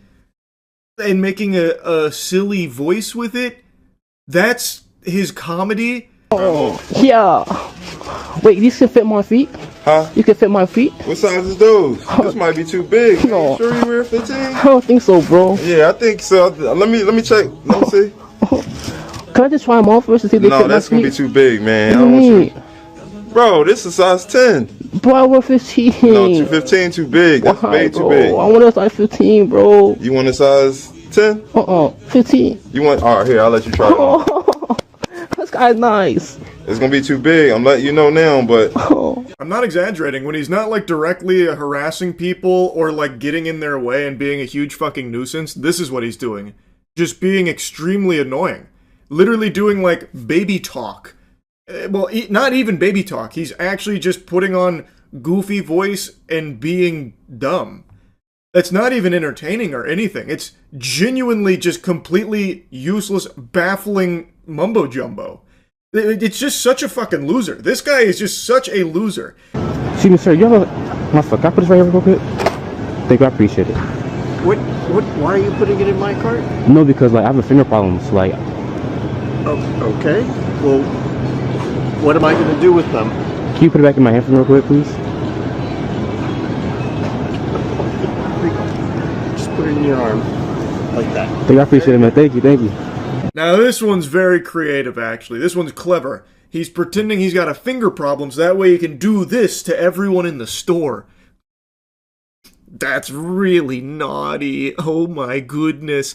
And he's so big and tough that he loves to target elderly people, just like all of the other awesome pranksters out there. Just a swell gentleman all around, harassing fast food employees, targeting the elderly for these garbage-ass disrespectful pranks, targeting the homeless for a little pizza terrorism.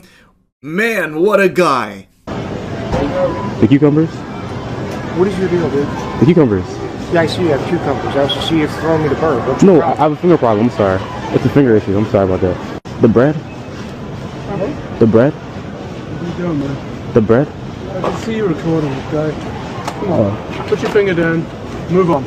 Sorry about that, man. Move on, dude. That last guy just dressed him down right there and spanked his bottom. He's like, yeah, I see you recording. This shit is embarrassing. Put your fingers down and move on. Get away from me. And he's like, oh, okay, I'm sorry. And you could actually see him take his fingers away. I'm surprised he left that in there because he just looks like a huge bitch here. He's very tough when it comes to the homeless and the elderly, but the second some guy like actually calls him out directly to his face, he fucking deflates and like shrinks into himself into fetal position.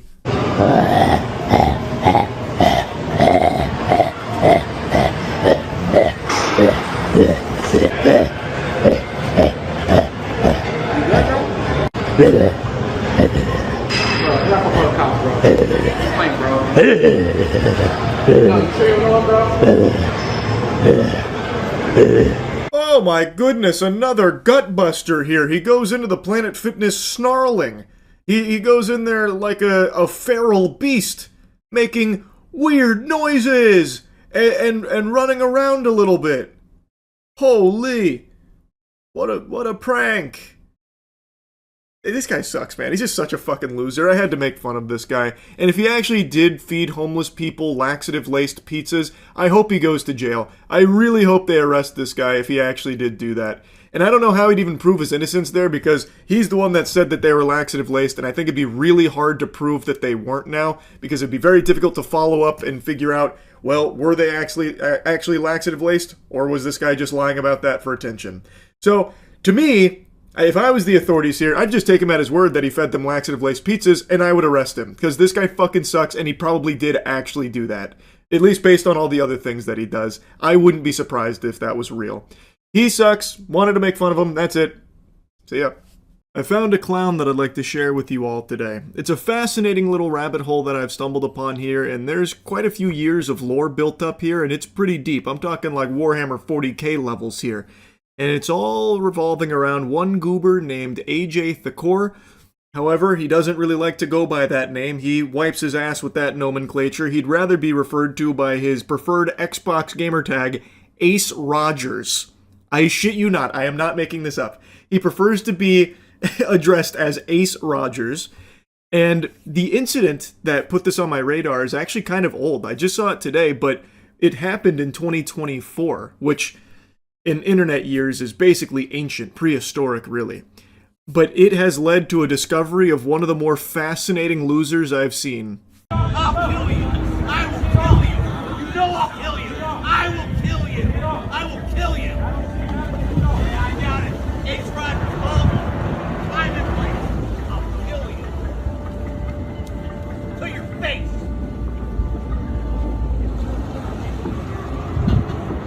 There he is in all his glory. So he cruised up here on his Lamborghini yacht, this is more important to them than his own life. This boat means more to him than oxygen, really. And he was denied access to this private dock. A worker had turned him away, letting him know that he didn't have permission to dock there. And he just immediately had a fucking freak out. He blew a gasket right away. So he starts seeing red, and he starts threatening to kill this guy. And the worker doesn't even really seem to take him seriously. He just hits him with one of these and just lets it sit and linger there, and it just makes him even more upset. So as he is driving away, he gets so upset, the rage bubbles over so much that he takes his pants off and starts wiggling his wiener at him. He starts shaking his cock. He goes whole hog and just starts like helicopter dicking his flaccid cock around.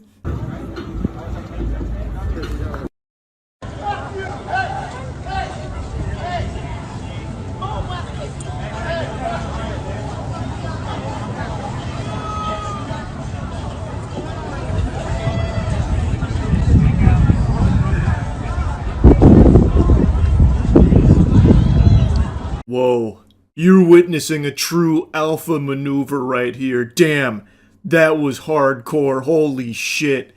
According to the worker, by the way, there were like women and children around here. They are just in public. You can see people walking around behind him. Like, it is just out in public.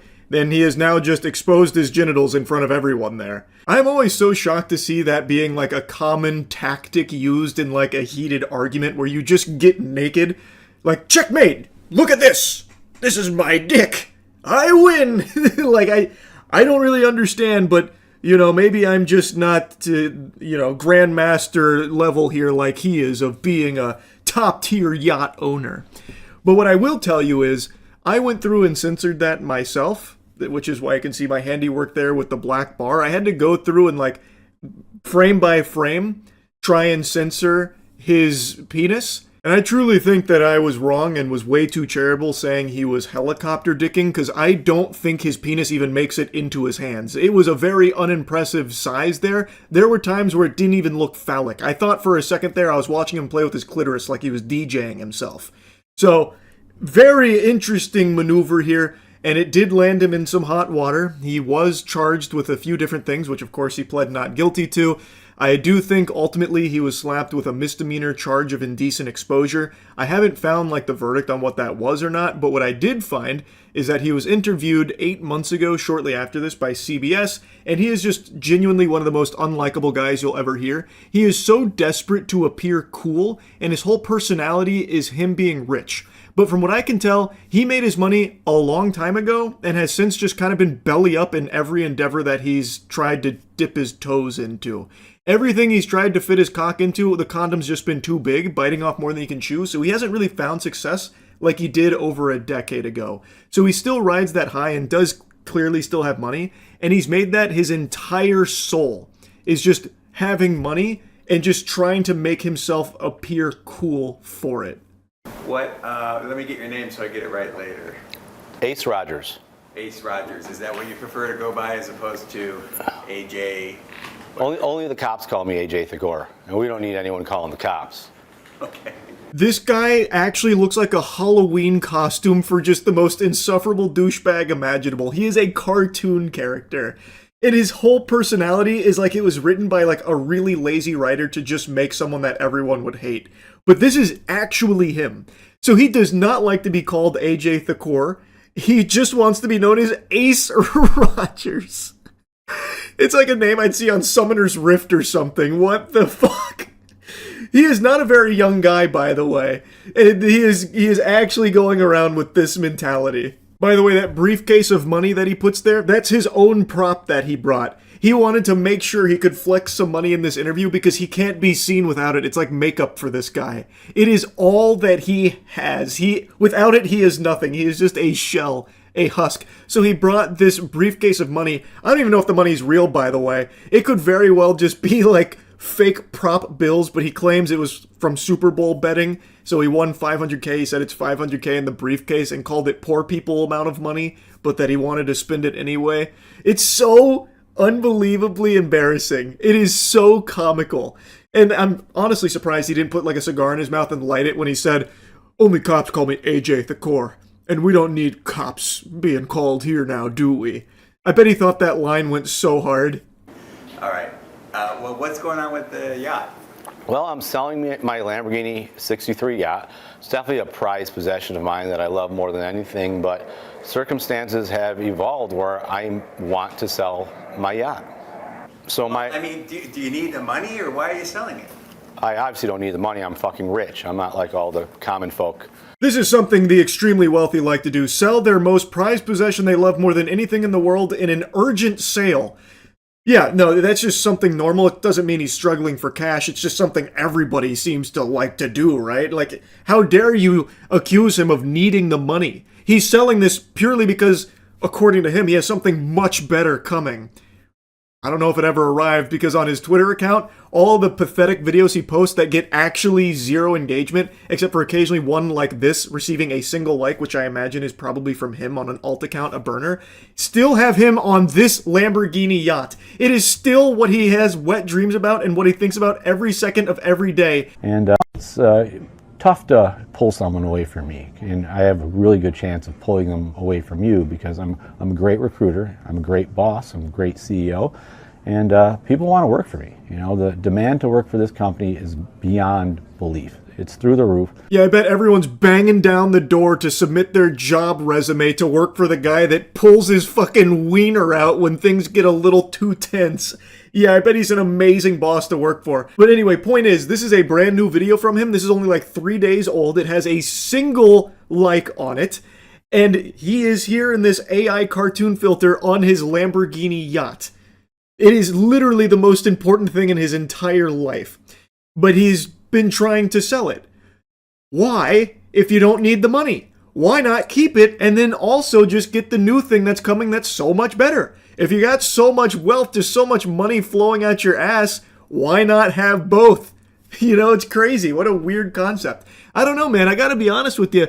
I'm just getting a sneaking suspicion that you needed the money, which is why you're really trying so hard to sell this yacht. It's just a hunch, though. I don't know. Bigger, better. I'm not downgrading. And, you know, people like me, you know, rich people, we always are looking for the next bigger and better thing. I don't move into smaller houses. I move into bigger mansions. So my next vessel will float and be the baddest fucking thing my next vessel will be the baddest thing this town's ever seen. Chills. Literal chills. Whoa. I can't wait to see it, AJ. Excuse me, Ace. I truly cannot wait to see it. Pick him up, and this guy's like, no, you can't do that. That's the equivalent of just pulling up to a red spot in your car and letting someone get in. But unfortunately, this poor 17-year-old poor person took it upon himself to be like, no, you can't do that. Like, bro. His retelling of the events here are truly insightful. When you hear it from his eyes, when you get his side of the story, he almost seems like a victim here. Oh, what do you mean the worker wasn't going to let him pull up to this dock here to pick up one of his salespeople? Why isn't he allowed to do that? Does he not understand that he's rich? This is Ace Rogers we're talking about here, of the fucking Ace Rogers Pirates or whatever. Like, come on, of course he can do whatever he wants. He has money. What do you mean you're going to stop him from doing what he wants? I'm starting to really see where Ace is coming from here. I got pissed. I did a dick twister off my Lamborghini yacht, and nothing says you don't give an F like doing a dick twister off your Lamborghini yacht. Amen to that, Ace. Preach. Yeah, you definitely don't give an F. Nothing says not giving an F quite like pulling out your cock when you're really mad after threatening to kill somebody, and also being completely unable to be seen without money in your person. He won't even do an interview without having money be visible. This is a guy who gives more fucks than anyone I've ever seen in my life. He cares so deeply and is so insecure. He is desperate for people to perceive him as cool because of his money. So his whole persona, his whole being has just become poor people that, plebeian this, poor that, I'm rich, money that there is just nothing left. There is no humanity left in this guy's body. He is just this embarrassing shell. What happened with the case ultimately? It's still going on. It's just it's pending now. It's 2 misdemeanors, man. I get 2 misdemeanors are like frickin' Tuesday around here. Damn, mic drop. Yeah, those misdemeanors don't mean anything to a cool guy like Ace Roger. Like he said, that's just a Tuesday for him. He accumulates those indecent exposure charges like they're Pokemon cards, I guess. When looking up his name, there was a couple other things that came up as well. It seems like he's just been a public nuisance for quite a while now, and no one has a single positive thing to say about him or their experience with him. And it is embarrassing how someone can get like this, because he did make a lot of money.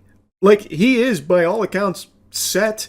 And yet he does everything in his power to showcase just how unhappy and miserable he is, and tries to put on this strong face, this facade that he's like happy. But meanwhile, he's melting down at 17-year-old workers when they tell him no to parking his yacht.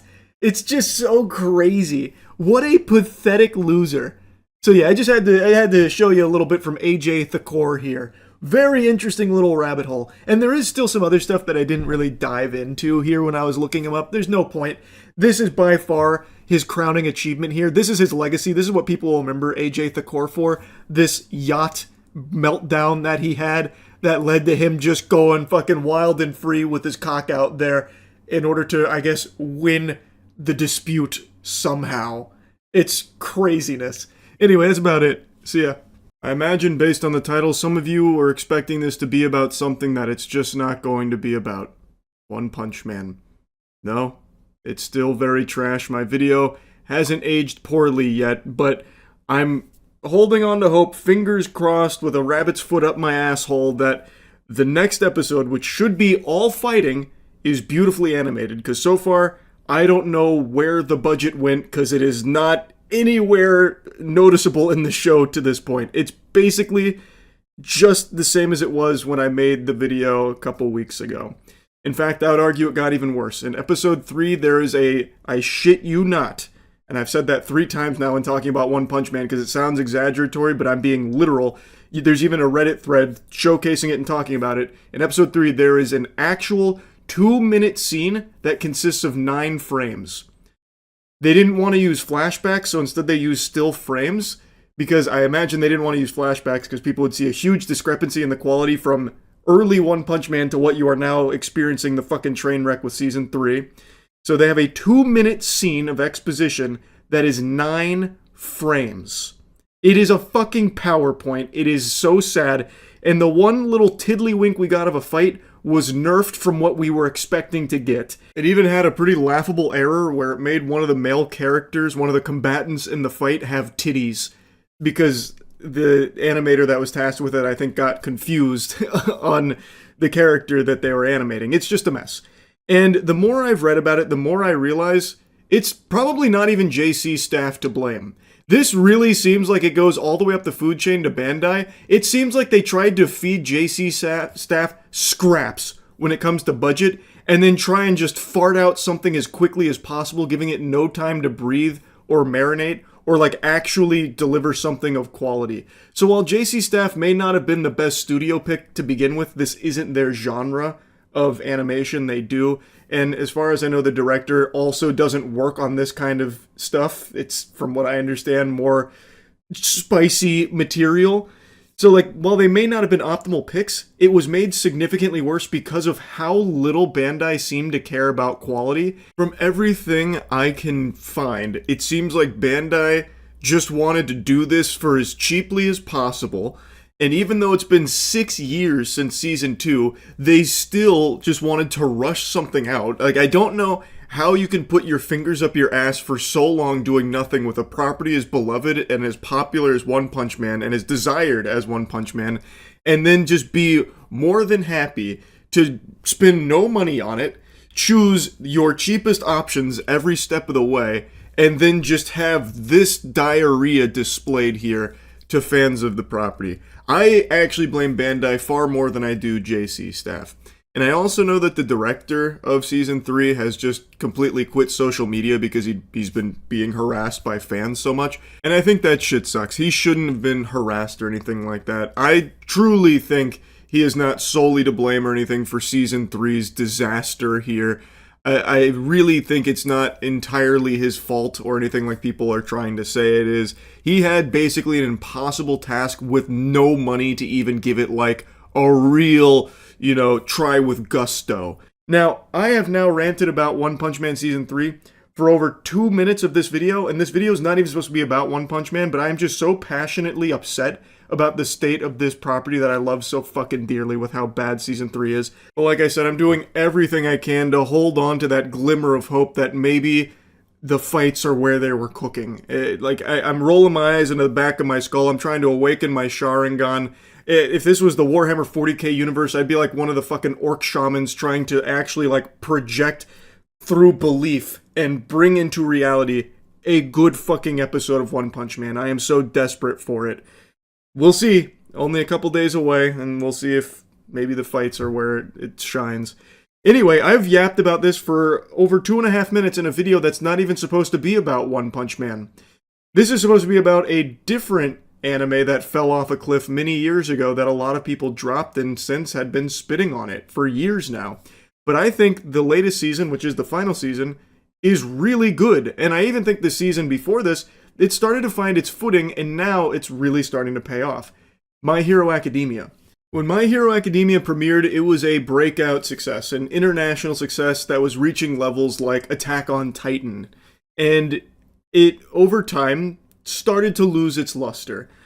For me, the show really started to get stinky when All Might was no longer the commanding presence that he was. I think he was the most compelling piece of My Hero Academia, and no one was really there to fill that void. So after his character arc was complete, it really felt like most viewers started to tune out and not care as much. And I also don't think it helps that the show started to really focus on shit that I think most people don't give a fuck about.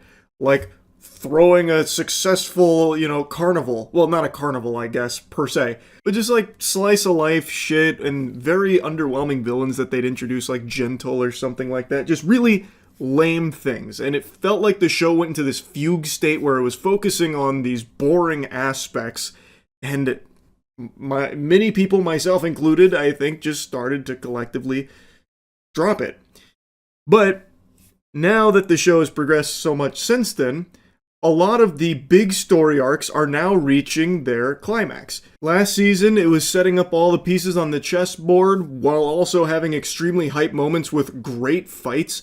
Like, everything that'd been building for almost a decade now is reaching its ending, and it's very satisfying to watch. It's beautifully animated. It's finally hype again, and it's really good.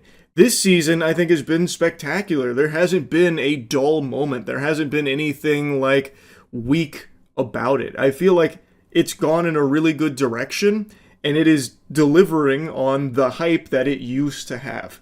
And it's just been a very refreshing thing to see. You finally get things like Bakugo and Midoriya teaming up to try and take down what feels like insurmountable foes with All for One and Shigaraki, who's now become basically the fucking devil, evil incarnate, like actual god mode being on this planet that just wants to see everything upended. He wants it to all just burn, rot, decay.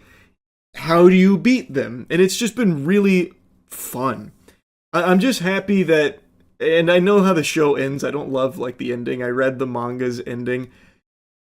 Not my favorite. That one gets a bit of a woof from me. But I still think that the journey here is really good getting there. And maybe they change things around in the ending a little bit to make it better. I don't know. I mean, that doesn't really often happen, but you never know. And it's not the worst ending I've ever read or anything. We're not talking platinum end levels of trash ending. Anytime I bring up bad endings, I cannot help myself but mention that show. I'll give you a brief synopsis for why I hate that fucking ending so much. It is the goofiest thing I've ever seen to this day. Platinum End was an anime that I was very excited for, written by the creator of Death Note. It's a pretty cool premise. God is withering away and he's choosing his successor because there needs to be a god. So these angels go out and they choose their champion, basically.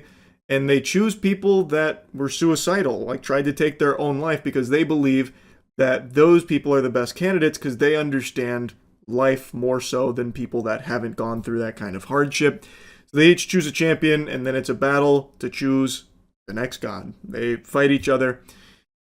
One thing leads to another. There's a character that's introduced that says point blank numerous times, if I am chosen to be God, if you guys decide that it should be me that ultimately becomes God, I will kill myself. First day on the job, I am taking my own life. And they're like, okay, that's not good. We can't really have that because everything would be destroyed. Like, everything would be ruined with that. So they kind of sideline that idea until the very end. They then choose that guy to be God. They then decide, you know what, that actually is like a really great idea. Let's have that guy who has told us exactly what he's going to do be God. And lo and behold, he gets the position, it submits the resume, he wins, and pretty much immediately, he kills himself. And in doing so, all of humanity dies with him. And they're like surprised by it. It is so stupid. And that's the end of the show. Humanity's dead. He did exactly as advertised. He took his own life. Everyone dies with him. And then there's like a little dialogue at the end about like, you know, how everything unfolded from some other beings. Stupidest fucking ending ever. So I can confidently tell you My Hero Academia's ending is not nearly to that level. But I just personally don't like it. I really like everything leading up to it so far, though, and I am, like, very off on a bunch of tangents here in this video. It's 5 a.m. I haven't slept. I'm sure you could probably fucking tell. But the point I'm making here is, My Hero Academia is finally back. Now, I don't think everyone's gonna like it, and I always hear about, like, the fan base being weird. I don't typically engage too much in, like, fandom conversation or anything. But I do think something people probably won't like, especially if you previously liked the show for its early seasons that most people glaze. 99% of those characters are just poofed out of existence, basically. You just have to forget they exist. You have to just, in your mind, throw them into the back rooms, because you are not going to see them shine at all.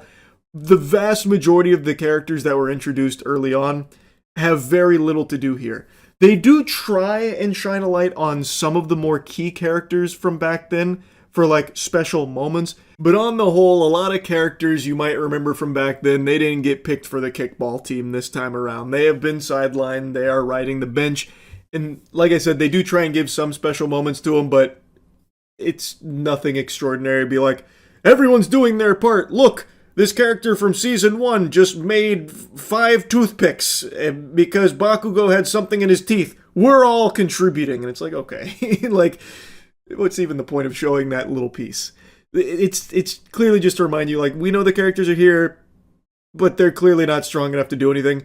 Only the key characters have the power to be able to fight in stakes to this level. And for me personally, I think it's fine. I do think there will be a lot of people that have an issue with that, though, because they did spend so much time with a lot of those characters that now basically do nothing at the end.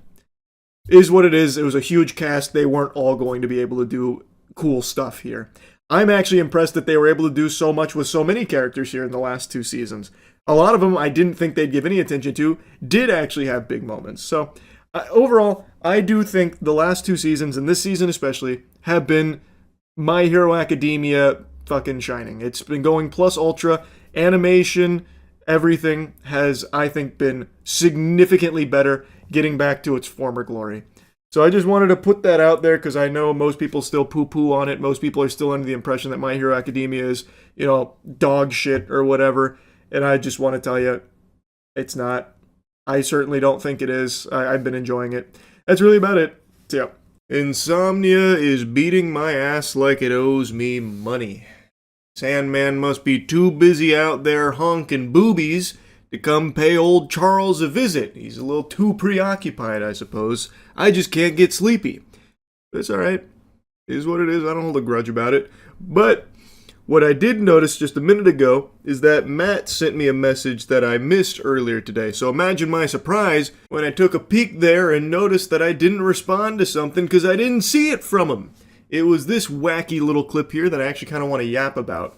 It's a stream clip from a streamer named Plaqueboy Max who was out in public letting people know that they should vote for him at the Streamer Awards, and he happened to run into a former America's Next Top Model winner. I think they were a winner, I'm not entirely sure. I decided to look it up. The old curious cat over here, she did not win America's Next Top Model. As far as I can tell from researching it, she got third. Doesn't matter one way or the other.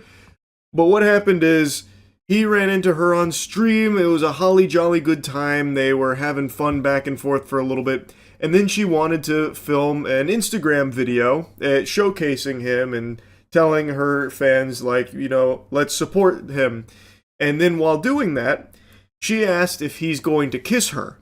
And what happens next will shock you, like a fucking Darman video. What's your name? Should I put you on my stories right Yes, now? yes, yes, To you support should. your black business? 100%.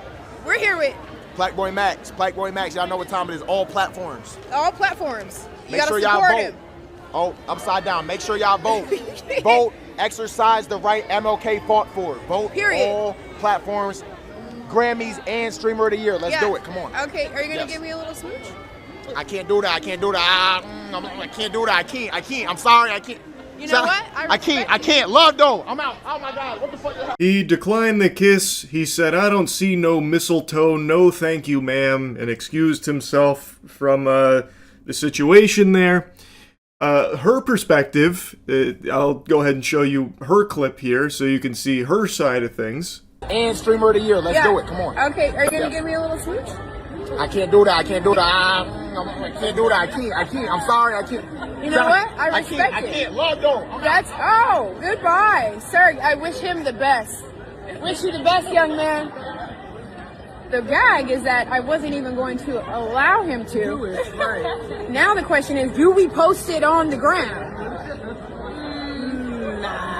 I'm assuming after having a hard think on it, she ultimately decided to post it on the gram, is my guess, considering I've now just seen the clip here that she was filming. She's claiming that it was supposed to be a gag, where she wasn't even going to allow him to kiss her. That's an interesting maneuver. I haven't seen that line in chess before, quite the gambit. Why would that be the gag? Is the joke supposed to be like humiliating the person you do that to? Like, are you gonna give me a kiss? I guess. Idiot loser! You thought I'd let you kiss me? Ha ha ha ha. Like, I don't get what the gag is there. That's very odd, if that truly was the plan. But regardless, what happened is he said no, and she was very upset about it.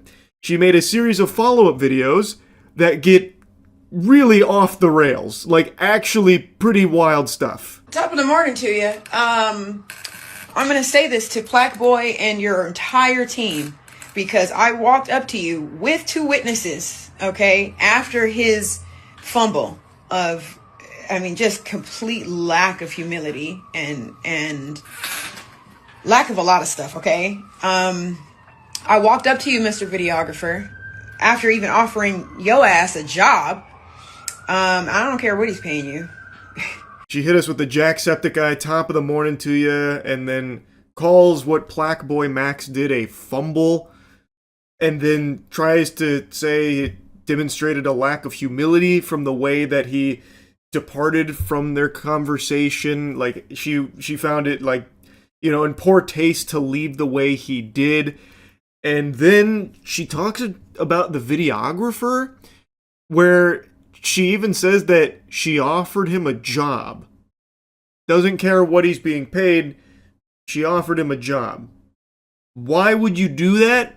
You just met these guys. What? I don't... There's a whole lot here that I'm not really able to wrap my noodle around.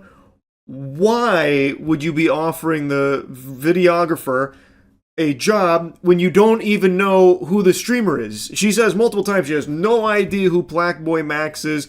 Thus, I would have to imagine she also probably doesn't know the videographer. Why is she randomly just trying to, like, poach him from Blackboy Max? It doesn't make a whole lot of sense, and it's kind of just a weird thing to even mention here in the first place. And you guys were filming stuff obnoxiously with every single person who recognized him. I don't even know this guy. I literally am running an empire right now and have no clue who. I don't have X and don't even have the time to log in and sign up. What the fuck does that have to do with anything? I mean, congratulations, I guess, for not having X. That's admirable, I suppose, but what does any of that have to do with this tantrum that you're throwing because he declined the kiss and left?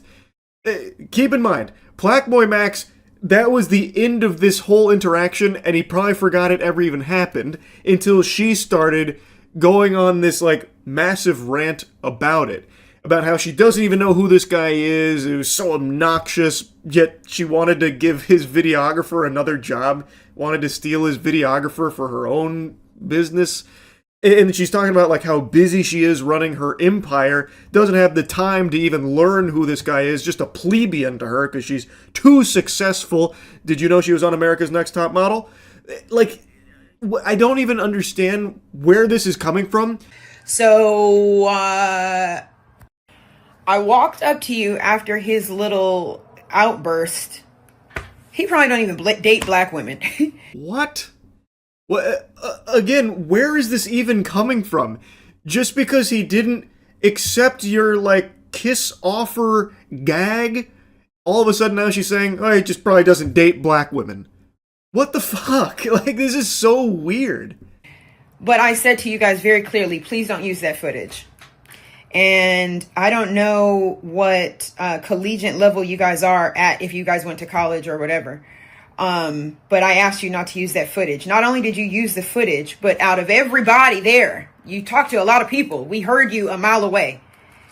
That was the only footage that you used. This is another part that's a little confusing to me with what she's referring to here. It's a stream, so the footage is being used by default. Can't put the toothpaste back in the tube. It's already broadcast, so her asking not to use it, the ship's kind of already sailed. Maybe she means like he used it elsewhere, but I can't find it anywhere else. It truly has lived as just a stream moment from him. The only one that's using this whole situation anywhere else is her. So I'm just a little baffled with what she's even talking about in regards to this. And she's saying that out of everybody there, hers is the only one that they used. Where? What did they use it for? Like a fucking billboard advertisement somewhere? Like, where are they using it? I don't see it unless she's seeing, like, clips from it floating around and then misunderstanding where that's coming from.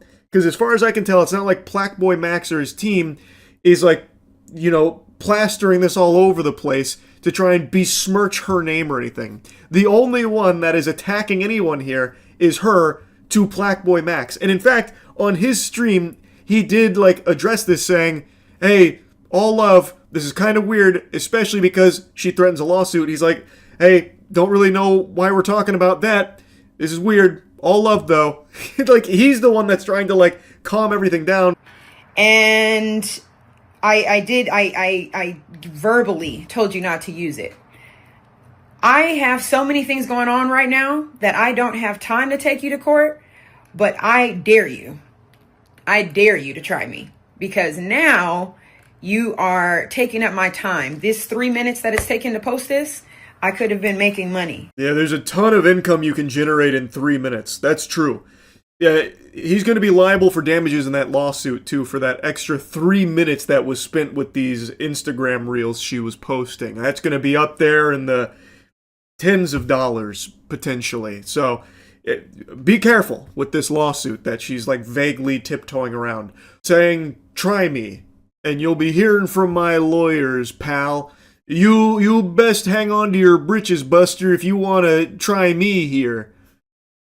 Try you for what, though? What, like, why would he do that? Like, what would he even be like attempting to go after you for? There's nothing here.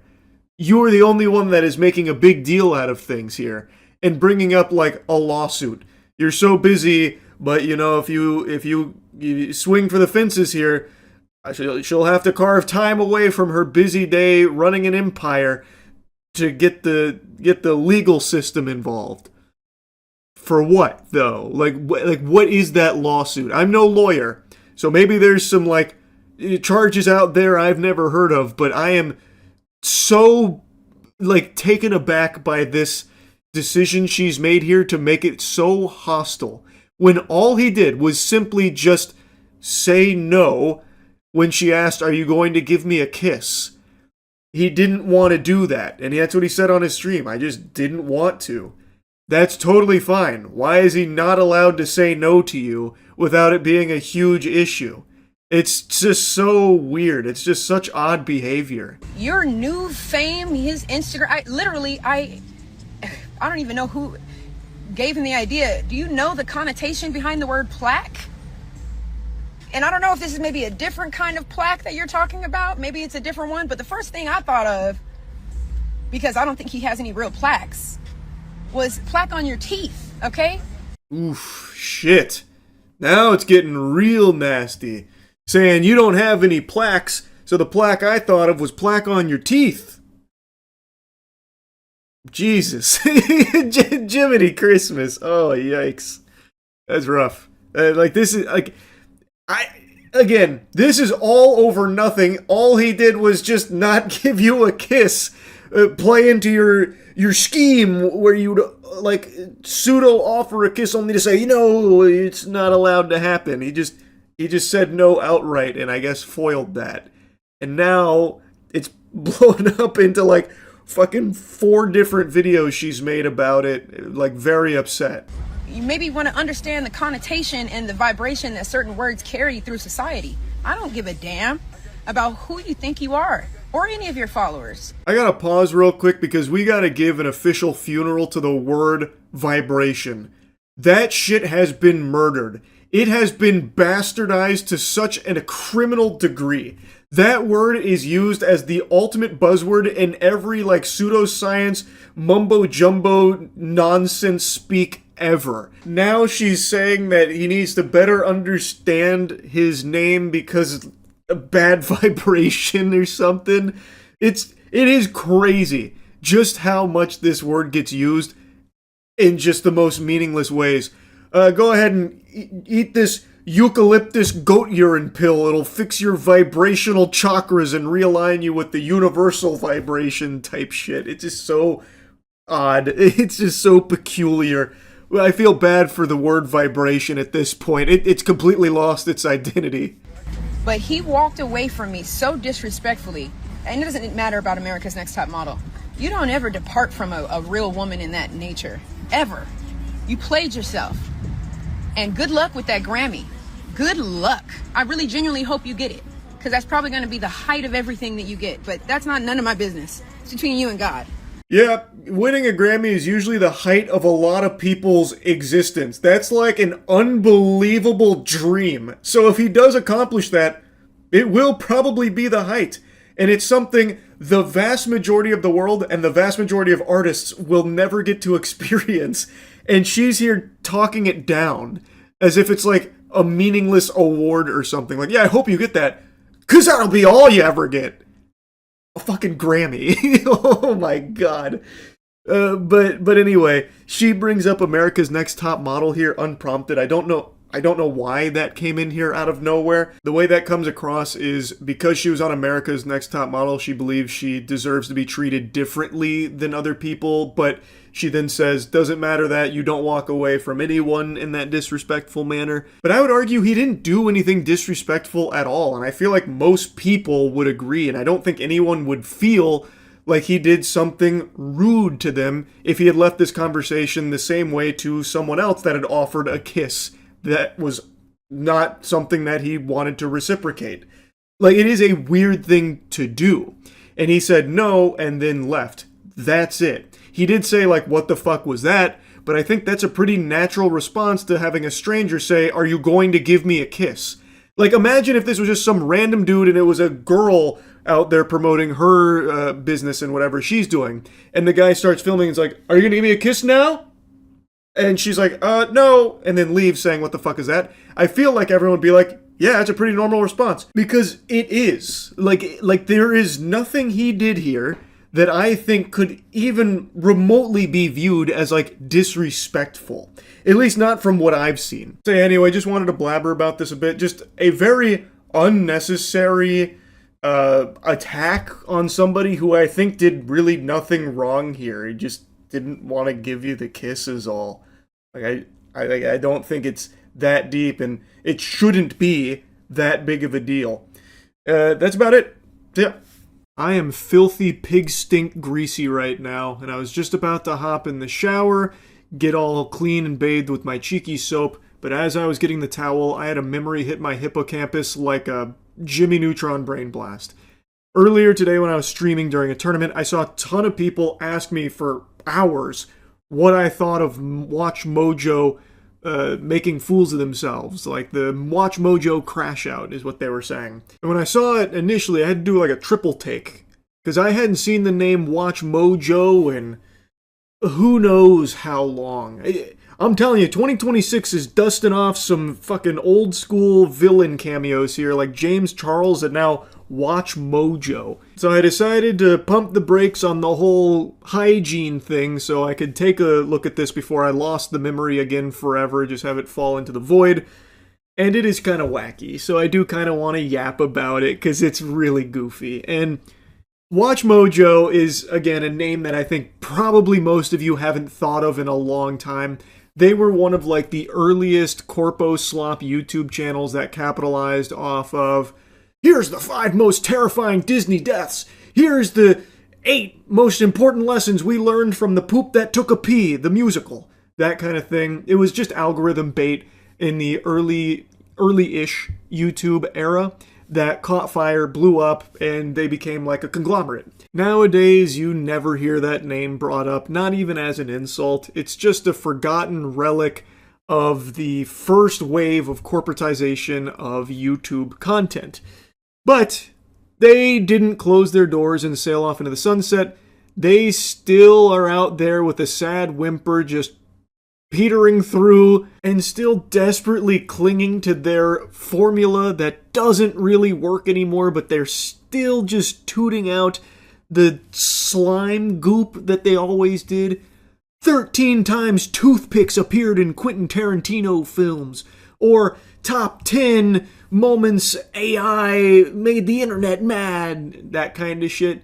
And recently, they made a comment that everyone has been dunking on, and that's why Watch Mojo is being talked about right now, because people are making fun of them for their crash out. Well, a YouTuber known as Voyan released a video called Watch Mojo's Downfall Should Be Celebrated. The video talks about how Watch Mojo was some of the first slop content on YouTube and has slowly decreased in views over the years. Not that their content was ever high quality, but it's definitely gotten a little bit worse. A little bit worse? What are you smoking? Get off the crack pipe, Buster. Who doesn't want to look at the top 10 AI generated songs? That's some heat right there. They're cooking.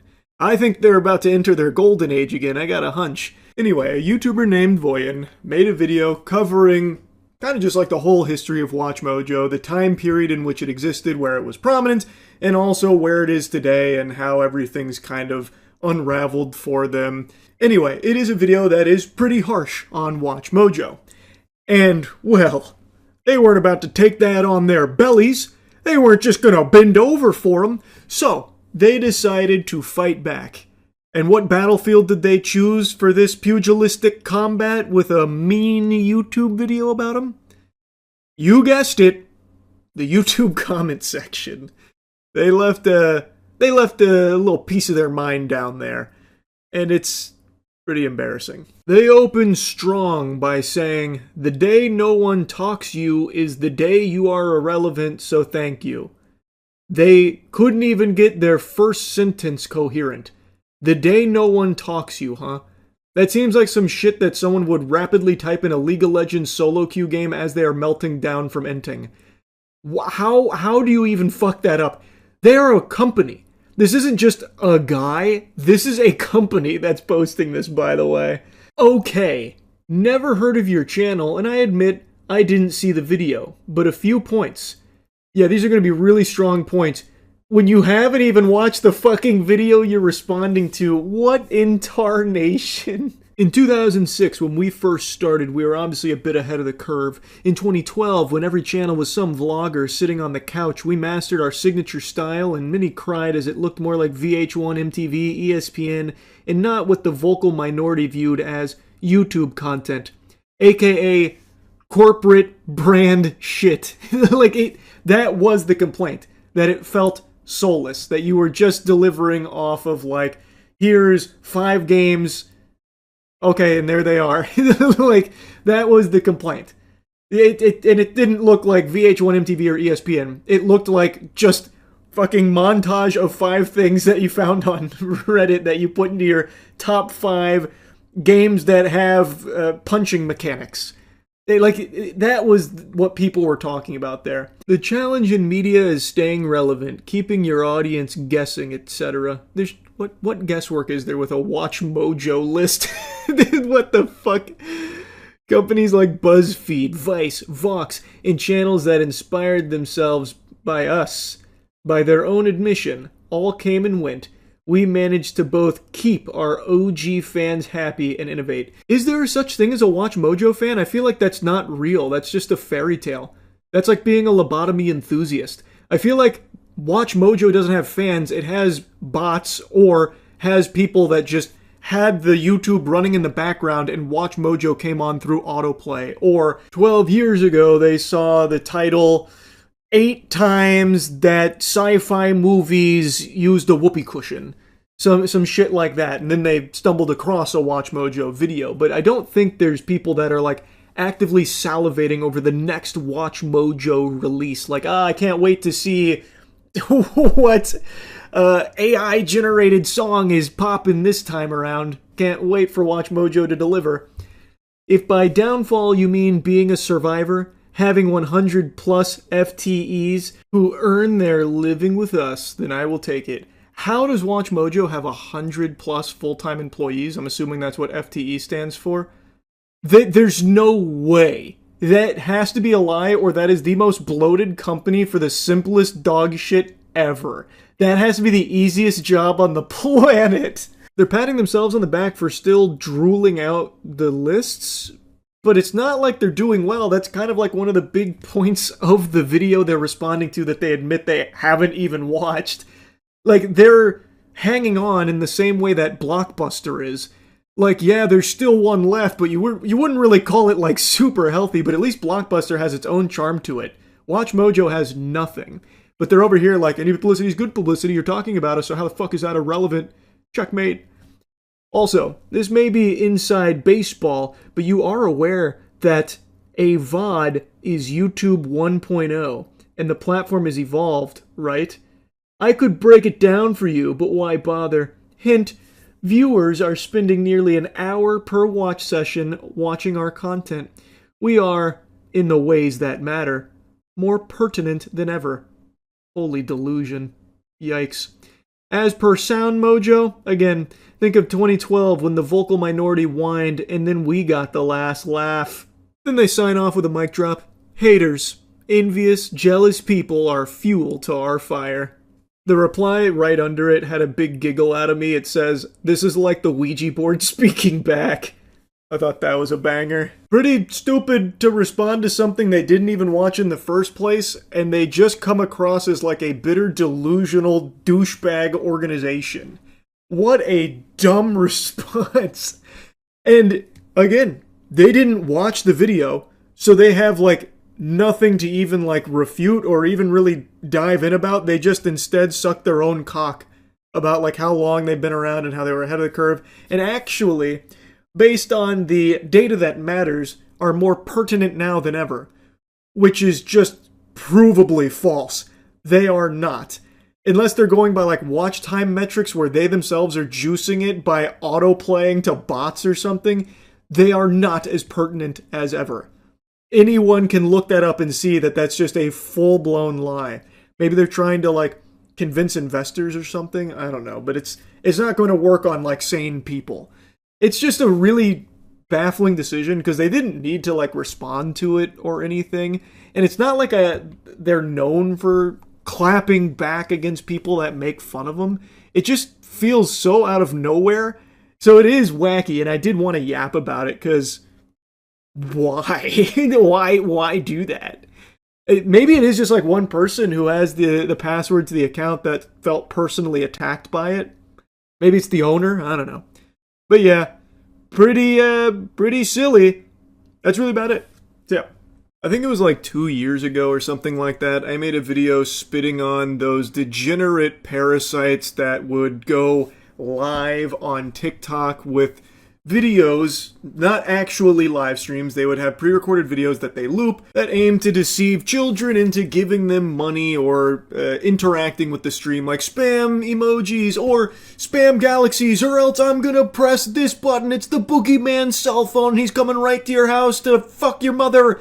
Yeah, quick, it's about to be game over. Or even more egregious, they say things like, the first person to donate 5 schmoobles, send me 6 ice creams, is going to get 10 billion V-Bucks, that kind of thing, and it actually works. Not the getting V-Bucks thing, don't get it twisted. The scamming children thing, deceiving them, misleading them into giving you money because they go grab their parents' credit card like, oh my goodness, what a deal, punching in those wacky numbers in there. And they don't realize that it's not actually a live stream. They're not actually going to get anything. What happens is they keep looping it for a while, then they take the stream down, then they start it up again a little bit later to get a whole new batch of suckers. And rinse and repeat.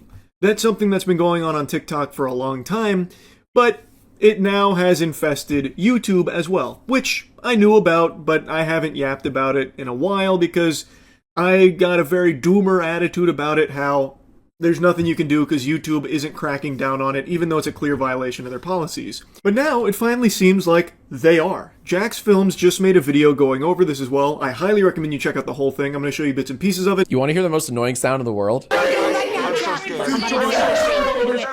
So what you're looking at are 4 YouTube channels live streaming at the same time, except they're not actually live. Here, pay attention to the second video on the left and see if you can spot anything weird. Guys, 2 more seconds. Oh, just cut! Oh, tell me you saw the cut. That's right. These live streams are actually all looped, pre-recorded videos made to trick children into giving them money. It really is such a shame that insufferable dweebs like this are no longer getting wedgies. Instead, now they get to just go endlessly scam children on these platforms without repercussions. Press it right now if you want Robux and send me the laughing disco. Anyone does a red super chat, you're gonna get 1,000,000 Robux right now, okay, bro? Now, according to these gentlemen, this is all above board. Yo, Jack, you need to stop trying to expose us, bro. Leave us alone. We're not doing anything wrong, bro. We're not doing anything wrong. It's fucking pathetic how you can actually hear the stupid in people's voices now. Like, there are people that are just observably stupid, and just in that one little brief clip there, I know for a fact that if you put the two of them together, they might not break double-digit IQ. They are just completely rotted. They grew up in this shit, they were molded by it, and they never broke out of it. They are just fucking perpetually stuck with baby brain. It is so sad. Like, I would feel bad for them if they weren't just scamming children. And make no mistake, they're not just harmlessly illiterate. They know what they're doing is wrong. They're just trying to cover their own ass. Now a lot of them have deleted it and tried to scrub it from their pages, probably out of fear of some kind of consequences, because like I said in the beginning, it looks like they actually are starting to crack down on this. What they're doing is not only a violation of this platform's terms and policies, it is full-blown illegal. It's fraud. You are fraudulently running these fake giveaways. So like that guy who's saying, first one to send a red super chat gets 1,000,000 V-Bucks. That is a crime. That is fraud. And contrary to what generic NPC broccoli hair goober straight off the galaxy gas tries to spit out there about how they're doing nothing wrong, they are doing something wrong. And they should be punished for it. saying shit like, give me this galaxy, which is real money, by the way, and you'll get all these Robux pouring out of every orifice of your body, that kind of thing, and faking these live streams, looping this shit endlessly. That is fraudulent. It's fake giveaways. They don't actually give any of this away. If you do give them money, you don't get anything in return. In fact, you just get flexed on by them. Guys, we are so sorry, guys. We all do the crocodile streams. They actually thought this went hard, by the way. This lame garbage. This only further confirms my theory that there is a government lab out there that's churning out these NPCs as an experiment. They all have the same hairdo. They're basically the exact same copy and paste person here. I'm telling you, there's something fishy. I'm not trying to get conspiratorial, but there's something afoot. They got the damn Manhattan Project going on, shitting out these twerps. Also, why is that Disney Channel extra on the far left of that video half naked? Why does he have his whole chest out rubbing it on the protagonist's chair? What the hell? What in tarnation? And I noticed he happened to be live at the time. So I checked it out, and this is what it was. And then I'm gonna click the green call button right now, live on stream, and I'm gonna call 911 right now, chat. By the way, they never call 911. This is a very common tactic you'll see across a bunch of live streams. And the goal of this is to drive that viewer count up and keep the viewer's attention. If you're following along with your thinking caps on, paying attention, you will also know that that is not live. It's again just a pre-recorded video. Jax Films shows you the cut. It's blatantly obvious. They're not very good at even making it appear to be live. They don't care because they haven't faced any punishment for it. So it is very sloppy and haphazardly thrown together. So he's got, fucking emo Chucky Finster back there doing moves while pretending to, I'm about to call 911, everyone, I'm about to call 911. So the viewer number's going way up, and then it gets to the next phase of the scam where they tries to squeeze the kids for their lunch money. I swear, I didn't edit this next part. Right now, here we go. In 5, 4. Okay, let's choose another person for some Robux, guys. Who in the chat wants Robux right now? Everyone right now. All of a sudden, we've taken a hard shift into the next phase of this scam, live stream. So first, he claims he'll give you Robux, the in-game currency for the popular video game Roblox. But then he says this. Whoever is the first person to click the little gift box at the bottom right hand corner, right there, and send me the laughing disco. Whoever is the first person to do that, I'm gonna pick you and you're gonna be next. You can send them little gifts that cost real world money. And this laughing disco ball costs just south of $5. This isn't just some free emoji, like you can put a fist bump in there or anything like that. It does cost just shy of 5 clams. So, if you send him about 5 clams, you get free Robux. That's right, this Whippets addict is gonna send you Robux. How cool is that? So Joxy is saying that whoever sends him this disco ball thing will in return receive Robux. And look, it's working. These people in the live chat both sent him laughing discos. But then he says this. Okay, skinny Gordra. Gordra. Oh my god, he's such a bumbling, drooling idiot that it is painful. His illiteracy is making me sick. In his own scam, he couldn't even choose a name that he can pronounce, that he can read. He couldn't even fucking say the name in his own scam. And again, this isn't live either. This is looping. He doesn't ever send the Robux to anyone. So those 2 people that sent him the money, they get nothing. They fell victim to his scam. Then I kept watching. Guys, hurry up. Tell me your username in the chat right now. Okay, let's choose another person for some Robux. Uh-oh. Whoever is the first person to click the little gift box at the bottom right hand corner, right there, and send me the laughing disco. Whoever is the first person to do that, I'm gonna pick you and you're gonna be next. You're gonna be next. Okay, skinny Gordra. Gordra. Somehow it's always that dastardly skinny Gordra, as he calls them, that keeps winning the Robux. How is he so quick with that emoji? How does he keep getting away with it? Okay, you're getting Robux, skinny Gordra. That's right. This loops over and over again. This live stream isn't live at all, but an edited loop meant to trick viewers with this false sense of urgency. Like, hurry, hurry, hurry. And as you can see, it kind of works. $10 here, $20 there. And he does this over and over and over again, multiple times a day, every day. And wouldn't you know it, somehow, Skinny keeps winning. It's always that damn Skinny Gordra. How does he always win? Oh, look, this one's live right now. Oh my God, it's the exact same scam we just saw on Joxy's channel. Quite literally the same video. Whoever is the first person to click the little gift box at the bottom right hand corner. And it's not just on this one douchebag's channel, they do this across many. It's an entire network. So that same Joxy video is played on an entirely separate channel, the exact same video, again, trying to farm, trying to mislead children into tuning into the stream and then try and get them to like panic send money to try and win the Robux. But it's all just the same looped video. It's a fake live stream that is just, by every possible definition, a scam. And it should be treated as a serious one because they have made a sizable chunk of change from this. Like, even just during Jack's Films' following of these channels, they made a lot of money that he was able to watch unfold in front of them because it posts a message in the chat when someone does send them the money. And this isn't a donation, by the way. I know that's how they're going to try and loophole it, but it's not a donation because they are outright telling their viewers, if you send us this emoji, this is money, by the way, if you send us this money, you will get this item in return, whether it's Robux or V-Bucks. So they are paying you for that. I think that's how it should be treated. Of course, I'm not a fucking lawyer. I didn't pass the bar.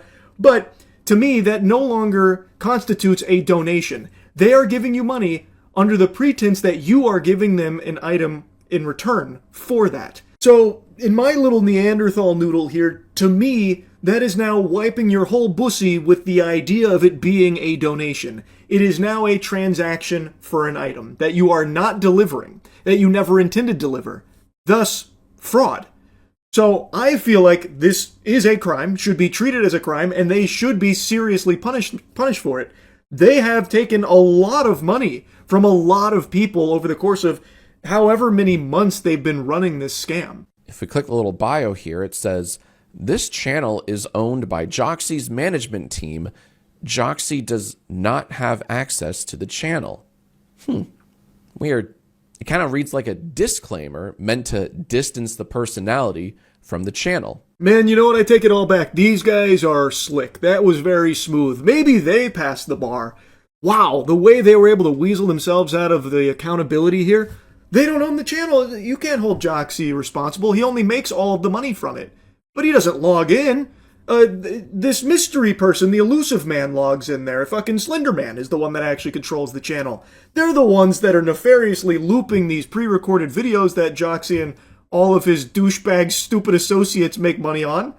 Well, let's take a look at his most recent video titled, We're So Sorry. Hi guys. We're so sorry. We are so guys, we all do the crocodile streams. Guys, I'm gonna be honest. We might not be truthful with you guys. Charming. There are few things as cringe as people trying this hard. They are really doing all they can to look like they just don't care. They're just above it all. You guys are actually beneath us.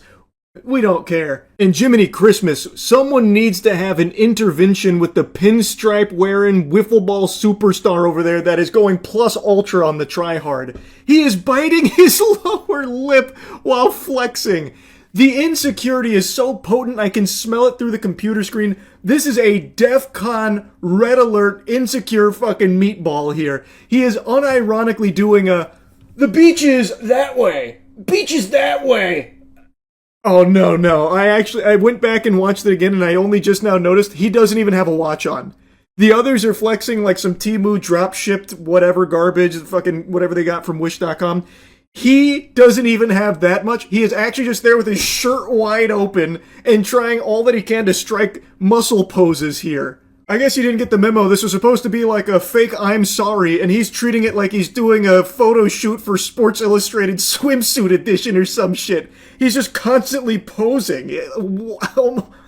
Somehow, in this group of pathetic losers, he found a way to be the most cringe amongst all of them. Predictably, Joxy's stream on the right eventually turned into the Robux grift. But what was really funny was when Bacon's stream did the exact same thing. And I was able to record my reaction live. Okay, let's distribute this, guys. Someone in the chat. Yeah, who wants some Robux, guys? Yes. Yes. Holy shit. 2 scams. Don't worry, I checked. This footage also loops.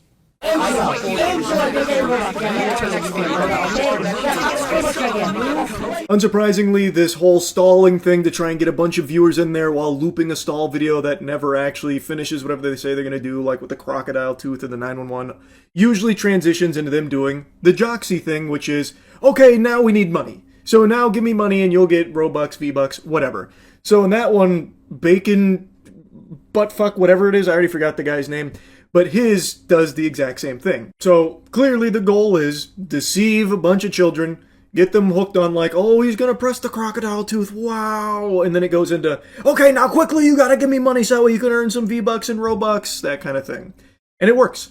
They are apparently making actual money from this. In Jack's Films video, if you watch the whole thing, which again I highly recommend you do, you can see a lot of people fall victim to it throughout the course of his video. They are giving them money for it. Oh, they're doing it at the same time. I love it. Laughing disco, laughing disco. Give us laughing disco, and then we'll give you Robux. Yo, Jack, you need to stop trying to expose us, bro. Leave us alone. We're not doing anything wrong, bro. We're not doing anything wrong. Oh, really? What are you doing, bro? Come on. You gotta stop. It's crazy. Quick. Everybody join the stream and say go. Solid defense, fellas, but I don't think that will hold up in a court of law. Dude, that's so cool. Oh shit, goofball got him. He rubbed his nipples at him while shirtless. He dunked on Jack there. This kind of behavior is actually baffling to me. Not the fact that they're all douchebags, that's very commonplace, especially with that hairstyle. It's the fact that they keep trying to look cool. And they believe that looking cool is being shirtless at all times. So like this guy standing up shirtless, rubbing his nipples at Jack. That is so embarrassing. Why are you doing that? Especially when you have a body that's built like a bag of milk. It looks like someone tried to draw Hank Hill's torso outline. There's not even the idea of muscle to be found on this guy's upper body. So why are you trying to, like, flex on him with a nipple rub? Like, what is that, man? I'll stop yapping about it. Again, I recommend going to watch Jack's full coverage of it. They've deleted most of this. They've tried to scrub its existence so that way they can avoid being punished for it, I think, since there has been somewhat of a crackdown on it.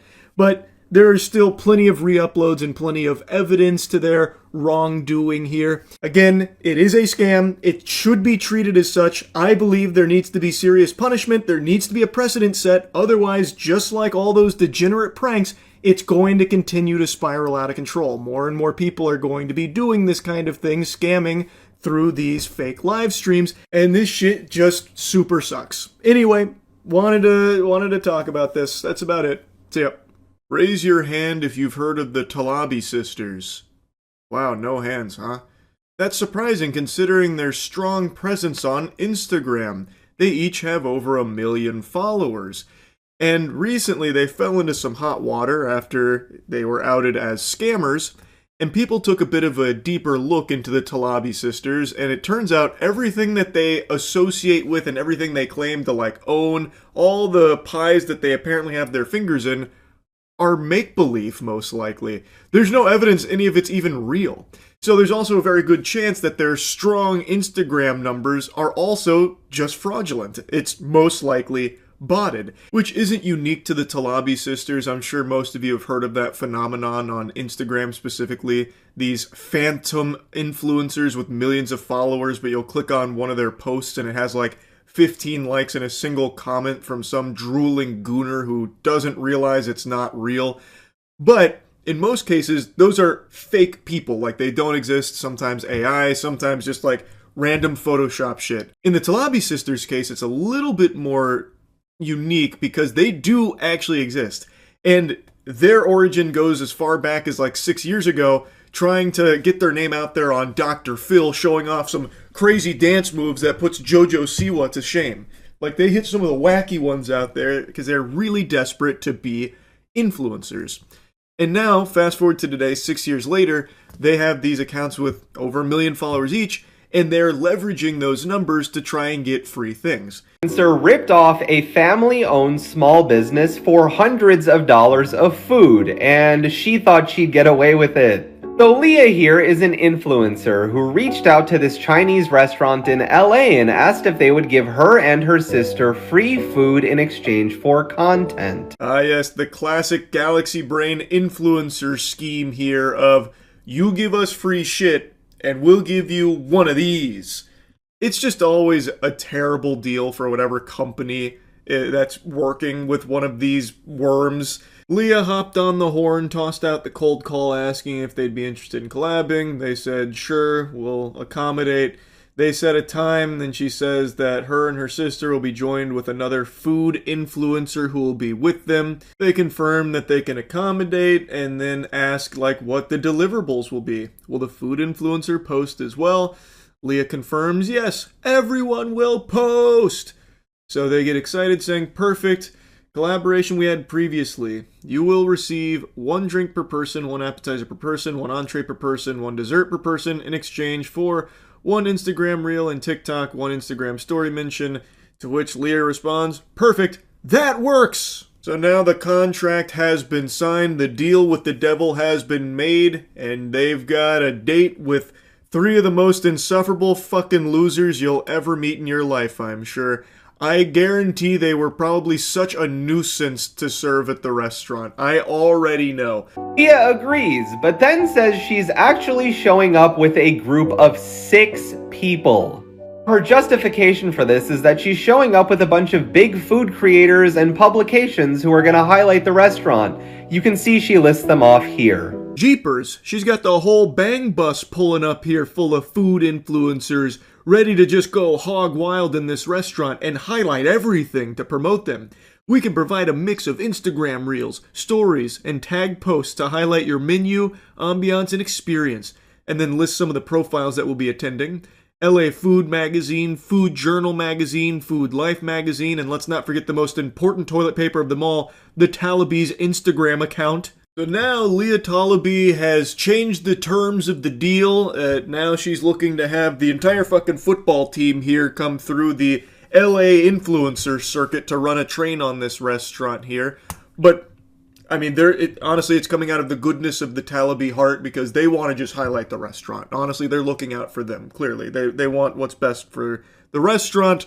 So now she's got some of her very powerful food influencer friends representing prestigious magazines, and I already know they're going to be serving up smiles. The staff is going to be pleased to be around them, no doubt. And based on the dance moves and the attitude I saw from the Talaby sisters in the Dr. Phil segment, I already know they are fucking insufferable to be around. I bet they are these reckless oafs in public. Like, I just have this image of them sitting at the table like fucking SpongeBob at the Goofy Goober ice cream parlor, just slamming on the table. Waiter! Waiter! Waiter! Leah and her group then rack up a $450 tab. She posts a couple of stories and they leave. Now a few weeks pass and nobody from that group has posted what Leah promised, so the restaurant does some digging after Leah ignores their messages. Remember those big food content creators that Leah said she was bringing? Well, the restaurant reached out to one of them directly and they have no idea about this dinner or Leah. When I heard that stunning revelation, I had to stand up from my seat, hands on my hips. I couldn't believe it. You're telling me that was a lie? You're telling me her food influencer friends didn't actually represent those magazines, and when contacted directly, the magazines denied ever even having heard of the Talabys? What kind of... Saying it out loud, I'm stunned all over again. You're telling me that the Talabys would lie? Oh, it's like venom leaving my lips. I just couldn't even imagine them doing something like that. They seem like such good-natured, wholesome people. Surely the stories are on their way. They represent these magazines. They're busy. The pipeline gets full. They're probably still in the process of writing up a 100-page epic novella all covering this experience they had dining in at that restaurant for free. And surely the promised posts from the Talabi twins are on their way. That's probably still just bogged down in editing. They probably sent it out to like Nolan's editors, in order to really spruce it up and make it the best it can be for some high quality content that the Talabi sisters have become known for. Now, dropping the sarcasm. So, I think it's pretty clear what the scam is. They use these numbers on their Instagram account to go to these companies and these businesses in order to pitch these collaborations to get free shit out of it. And these companies agree because they think that they'll get good promotion out of it. But the reality of the situation is they don't really see anything from it. And in the case of the Talabi sisters, they don't even get the agreed upon posts or anything either. They just end up being out hundreds of product with nothing to show for it at all. And the Talabi sisters seem to bring their friends into the deals. So like instead of it just being the Talabi twins, they then bring in a bunch of their friends in order to maximally fist these businesses. And in the case of this restaurant, this is just a small family-owned business.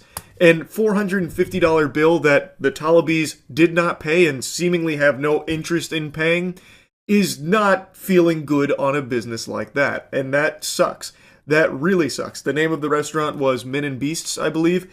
And the Talabis have now gone radio silent. They privated their accounts because a lot of people were clowning on them for it and asking if they'll ever go back and pay their tab. And the answer is most likely no. They probably won't. And if that's where the story stopped, there'd be the same old thing that we've seen from countless influencers before them. But they go the extra mile. There is a follow-up here. They have a response, a legal response. A few days ago, I posted about this influencer who lied to a restaurant to get hundreds of dollars of free food. Well, Leah here saw the video and she didn't like it. She had her lawyer, Ryan Sauter of Sauter Law Group, send me an email demanding that I remove the video or face potential legal action for defamation. Now, there's only one small problem with this. Ryan Sauter isn't a lawyer and Sauter Law Group doesn't exist. No way! You mean to tell me that the Talabi twins didn't hire the most prestigious lawyer under the sun? Instead, they made up the boogeyman lawyer, Ryan Sauter? No. He's like the cleaner. You just can't find any information on him. He's that hardcore. That must be what's going on. He's deep cover right now. There's no way that something the Talabi sisters did is fake and not real. That just doesn't check out. That doesn't pass the smell test at all. Also, I love the thought process here, or really lack thereof, from these fucking sisters. All right, how can we make this even worse? Let's go ahead and sue the guy for defamation. Well, that's what we'll try. That's always worked. But then one of them must have piped up and said, "Wait a minute, we can't afford a lawyer." All right, plan B. What if we pretend we're suing him? We'll make up our own lawyer with the help of ChatGPT, and we'll send him a scary email from this supposed lawyer. And that'll bully him into silence. He'll be shaking in his boots. We'll send shivers down his spine with Ryan Sauter, our make-believe lawyer. Yeah, that'll do it. You see, what Leah and Ryan fail to realize is there's this thing called the California State Bar, which has a database of every licensed attorney in the state of California. And there's no record of a Ryan Sauter. Oh, but it gets better. The business address that Ryan lists in his email signature is associated with a real office building, and that office building has a phone number. And by calling that phone number, I discovered that there's no record of a tenant named Sauter Law Group, and the suite number that Ryan listed is associated with a reception desk. You fool! What you fail to realize is all of that information is correct. He doesn't work at the reception desk. His office is underneath it, buried 15 levels below ground. He's a subterranean lawyer specializing in only the most serious of defamation cases. Ryan Sauter is the danger. They have to keep him underground in order to even remotely contain his power. It's like in Men in Black when they take the elevator and they go like 10 stories down to find all the aliens and shit. That's where Ryan Sauter thrives, in that environment. So you think you've cracked the case, but you've only exposed your own ignorance to the grand scheme of the Talabi sisters and Ryan Sauter. Now, you know what is illegal in California? Impersonating an attorney, and rest assured that I am reporting Ryan to the proper authorities. And finally, to Leah, who I know will watch this, you could have just taken some accountability and we all could have moved on. But instead, you and your friend tried to bully somebody but happened to run into the wrong person at the wrong time. Anyways, I would start looking for a real lawyer real soon, buddy. Unfortunately, I doubt anything's gonna come from that report. I feel like that's the conclusion right there to this whole saga. There's not gonna be anything that's done about it. It's not like the Talabi sisters are gonna be punished for it. Ryan Sauter's not gonna be fucking perp walked or whatever for pretending to be a lawyer. Fucking half of LA is probably pretending to be a lawyer right now. Everyone's probably impersonating a lawyer out there. So I don't think there'll be any like follow-up or anything from the Talabi sisters or any like legal things that unfold from this. But they are just big assholes. The Talabi sisters are using this fake big number on their platforms to leverage free things and free services. There was another individual that came forward telling a similar story of their experience with Talabi sisters. So this is something they have done way more than once from the sound of things. And now, the story doesn't quite stop there. So Otozi recently covered this, and he went even deeper than just like the surface level stuff on their Instagram and like these kind of little scams that they like to run. He looked into everything the Talabi sisters have ever really put their hands in. And it seems like pretty much all of it is fake or at the very least extremely shady. I did after just doing a little bit of digging. Because when everything went down, I also noticed two other accounts that Sarah tagged in her bio that both seem to be run by the sisters, at least in some capacity. So you have the Talabi report, where the girls, I guess, LARP as fashion and trend journalists. So you can look forward to the Talabi report. We're doing new episodes weekly about all the new trends and beauty trends around the world. Unfortunately, the Talabi report is also privated, so as you can see, I'm looking a little raggedy right now because I haven't been able to tune in and get the latest in fashion advice and fashion trends.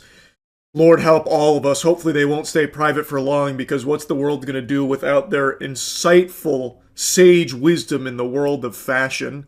And then you have Visualist Mag, which is described as a leading cultural force distinguished in its rare intersection of art, film, and fashion. There is nothing rare about that intersection. That is the most LA intersection I have ever heard of. Art, film, and fashion. That sounds like half the people in LA. That gave me quite a giggle, because that truly is shockingly stupid. That is one of the most nothing burger sentences to describe something you could possibly drum up. Hot take, I don't think they AI generated that. I think that is fresh out of the empty thought factory of the Talabi sisters. I think that is their own brand of stupidity right there. They probably thought they were doing something unheard of before.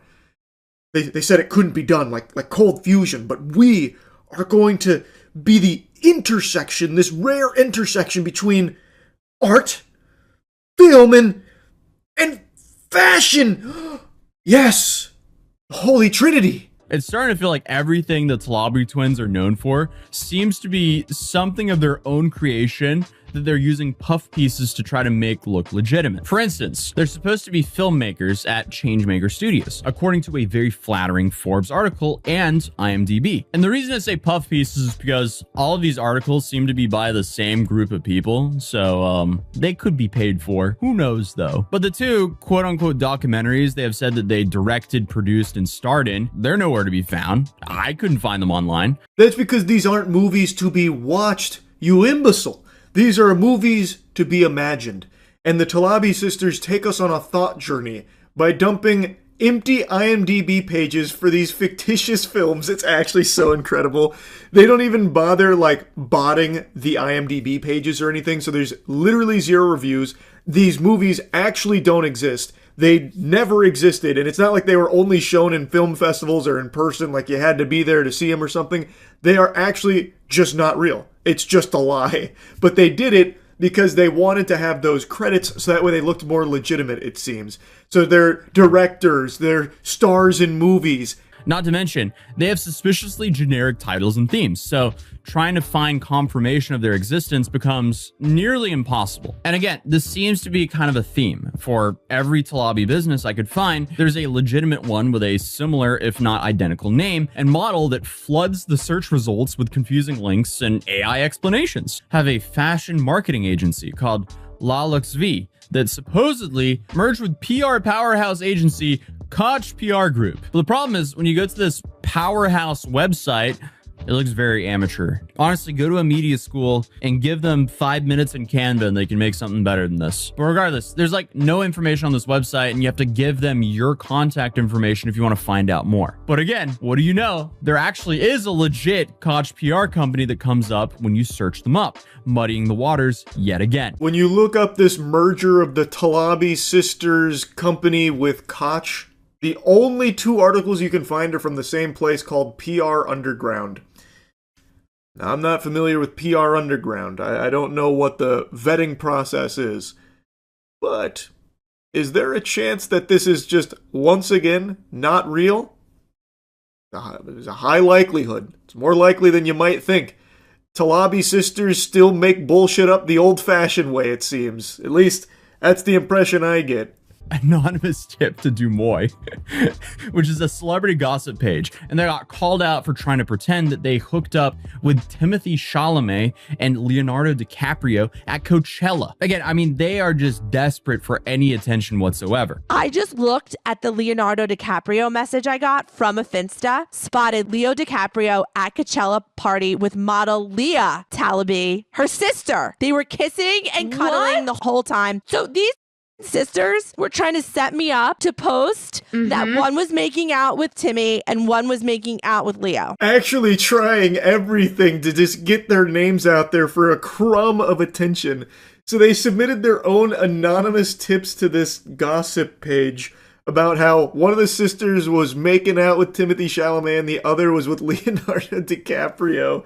And Sarah wasted no time capitalizing on the gossip. So she was speaking out about this all over the place, except all she was doing was avoiding confirming or denying the rumors, trying to just garner sympathy and promoting another book that I couldn't find anywhere. Because when I tried to look up that book, I found an article referencing another book, and I can't find that other book either. Such a glorious and pathetic mess. These fucking sisters are so embarrassingly cringe. Holy shit.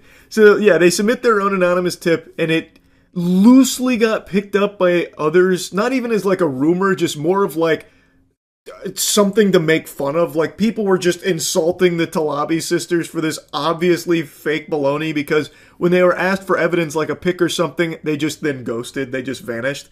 So then they also tried to weigh in about, like, you know, the mental toll that this secret relationship with Timothy Chalamet had on her, and then also tried to like shout out a book that didn't exist that was also referenced in another book that also doesn't seem to exist. It's, oh my god, it's actually incredible. Their entire lives are just lies.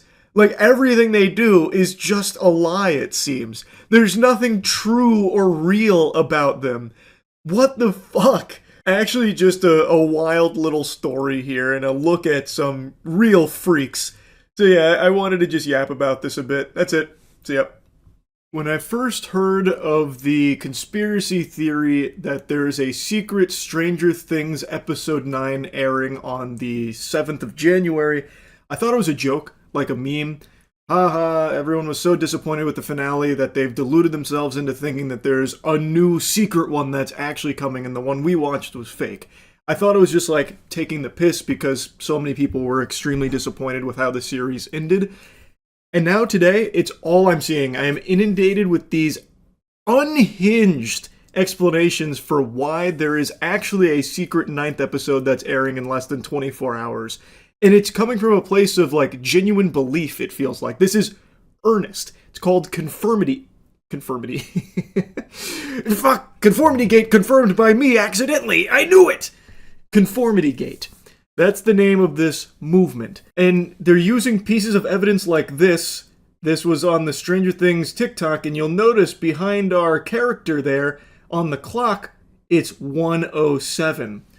107? That's January 7th. Coinky dink? Perhaps. But I think not. I'd be a fool to believe in coincidences when it comes to Stranger Things. Much like Joyce with the lights, the community is putting together the pieces of this puzzle, the breadcrumbs the genius Duffer Brothers have laid out. They wanted you to believe that the finale was underwhelming. They wanted to tank the reputation of one of the most powerful IPs in Netflix history in order to get you all with the bait and switch that the good episode is actually airing tomorrow, and a huge surprise. The whole concept of that is just wild to me. Why would they even have a fake episode? The idea being that Vecna, this is all part of his illusion, so the ending we got, the epilogue, all of that stuff never actually happened. This is Vecna projecting this to us, and it's not real. The real ending is on the 7th. That is a dumber idea than NFTs. That shit is poop.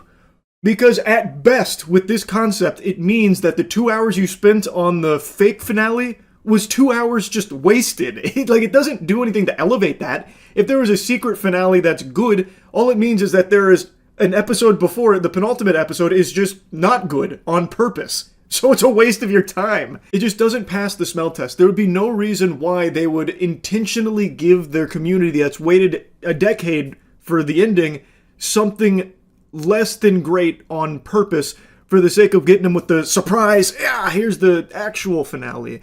There's nothing positive about that. Yeah, so I just don't see that coming, especially not from Netflix of all places. And it makes even less sense when you consider the press tour that the Duffer Brothers are going on right now with the Orb of Confusion in their possession, where anytime they're asked questions about the show, they're like, oh yeah, I don't know. I guess. Possibly. Them trying to answer questions about their own series is like you trying to remember a fever dream you had after chugging NyQuil. Like, they're having a hard time even remembering half the shit that fans are even asking them. So I don't think that's them trying to, cover for this secret grand scheme of a episode 9 finale. I think they just really got lost in the sauce and forgot a lot of things along the way, which is unfortunate, but it is what it is. As it stands, the finale isn't the worst ending to a show in the world, but the fact that it is so disappointing to so many people, it's led to them having this mass hypnosis where they're in this trance state, Vecna is controlling them now, where they're projecting these ideas that it can't be, less than stellar. There must be something more. So now they've cooked this up and they're using just nonsensical explanations for why Conformity Gate is real. And like I said, I thought this was just a meme at first, like a joke. And if you're the Duffer Brothers, this has to be the ultimate insult that your series finale is so not amazing and flat to so many people that they actually cannot believe that this is the end, that they think there must be more to it. That's gotta feel like shit for them. More so than people just outright insulting it or picking apart the numerous glaring plot holes and inconsistencies. The fact that your most diehard fans and Stranger Things enthusiasts are the ones that are there must be more, this can't be actually how it ends, that has to be just the ultimate insult. If I was the Duffer Brothers, I would actually just get right back in the lab again, talking to Netflix. Brother, we're doing another season or something, or a special coming up, next November or something. We've got to do something. Holy shit, this is hurting our feelings a lot. It would actually be motivating me to be okay, I'm doing something. I'm going to try and play into this. Yep, we fooled you. The real finale is end of 2026. But anyway, though, back to Conformity Gate. The evidence they use is just grasping at straws, like a Twitter user going on Netflix, typing in season 5 episode 9 and Stranger Things and House pops up, using that as evidence, because when you type in episode 10 for season 5 episode 10, Stranger Things and House don't pop up, but you know what does? Emily in Paris. Wow, that's awfully thought-provoking. That is an eyebrow-raising observation. if you've been hit in the head with a hammer. You can't be serious. Do you want to know why that's most likely the case? Because Netflix's search function isn't amazing. In this example here, Emily in Paris didn't show up for season 5, episode 9, but it did for episode 10. There is an episode 9 of Emily in Paris for season 5. Why wasn't it present? Because Netflix isn't great at that kind of thing. Just because Stranger Things popped up for season 5, episode 9 doesn't mean there is one. There is, however, an additional Stranger Things piece of content dropping, which is the behind the scenes stuff. But it is not season 5, episode 9, the secret finale, and that's not evidence of it. And I've seen other people using the search function for like their strong points for conformity gate, such as typing in fake ending, having Stranger Things pop up, which it does. I tried it myself. You know what else Stranger Things pops up for? Bad ending. And also, most notably, big fart. Wow. Now we're getting somewhere. I gotta be honest with you, sports fans, the longer I spend diving in this rabbit hole, the more convinced I become that there might really be something of substance here to this conformity gate conspiracy. You can't argue with big fart. Just like you can't argue with a complete misunderstanding of Morse code. So this user looked at the cassette tapes and came up with Morse code that spells out "did not stop me." But that only works if you have no fucking clue about Morse code, which, admittedly, I'm in that camp, but you can look it up. The unlimited information is at your fingertips, should you choose to look into it. So first of all, you can't really have Morse code work without some variations in the lines. You need short and long elements, typically dots that you'll see in Morse code. And if you pull up the actual Morse code here and try and somehow stretch it to fit the fucking Twitter post here for the Stranger Things message, it doesn't even come fucking close at all. So first of all, in the cassette tapes, there's clearly no variation in size or anything, so there's no dots, there's no long lines. But even just using the long lines that they have listed here doesn't work at all, because the first one doesn't even exist. There is no 4, just long. But let's just go ahead and assume that the last one is a small. That would mean it's 9. Not you, it would be 9. And then the second one, let's assume the empty spaces there in the cassettes are dots and the cassette is long. Then what you have is dot, long, dot, dot, which is not D, that is an L. So you have 9L, and then underneath that, it's not I. Long, dot, long, long is Y. So you get 9LY, and then underneath that, you don't even get L again. So even if you just look at the Morse code they put on Twitter here, it can't be did, because the D pattern is not even repeated there. So how the fuck could it possibly be did? That wouldn't work. The whole thing crumbles. It is a complete sham. And yet people are believing that. There are so many people that looked at that and like, holy shit, the proof is right there in the pudding, and they're using ChatGPT to confirm it. Grok, are we right about this Vecna theory here? Does this Morse code confirm it? Well, darn tootin', looks like you cracked the code. You're a real smart cookie. Thanks, Grok. Can you put me in a bikini? It's just so fucking absurd. That is not even close to being anything substantial or even remotely correct, yet people are willing to run with it so they can continue to believe in conformity gate. Like, ultimately it's harmless, but it's just so ridiculous that I can't help but make fun of it and get, like, somewhat heated about it. Like, I actually cannot wrap my mind around people that are really believing in it. Like, it's shocking to me. And they're using things like the marketing material where they're saying it's going to be a dark Christmas as more proof that this is accurate. Since it wasn't a dark Christmas, fucking nobody dies in season 5 at all. Huge spoiler alert. Literally nobody but one character who you don't know anything about, can't care about because she's only there for like 4 seconds of screen time across the whole season, across the whole series really. Outside of that, there's no character death, so it wasn't a dark Christmas. They're using that to say the dark Christmas they meant was Orthodox Christmas, which is January 7th. Come on! Goodness gracious, come on! Snap back to reality, I'm begging! Again, it's ultimately harmless, but holy shit, it is crazy.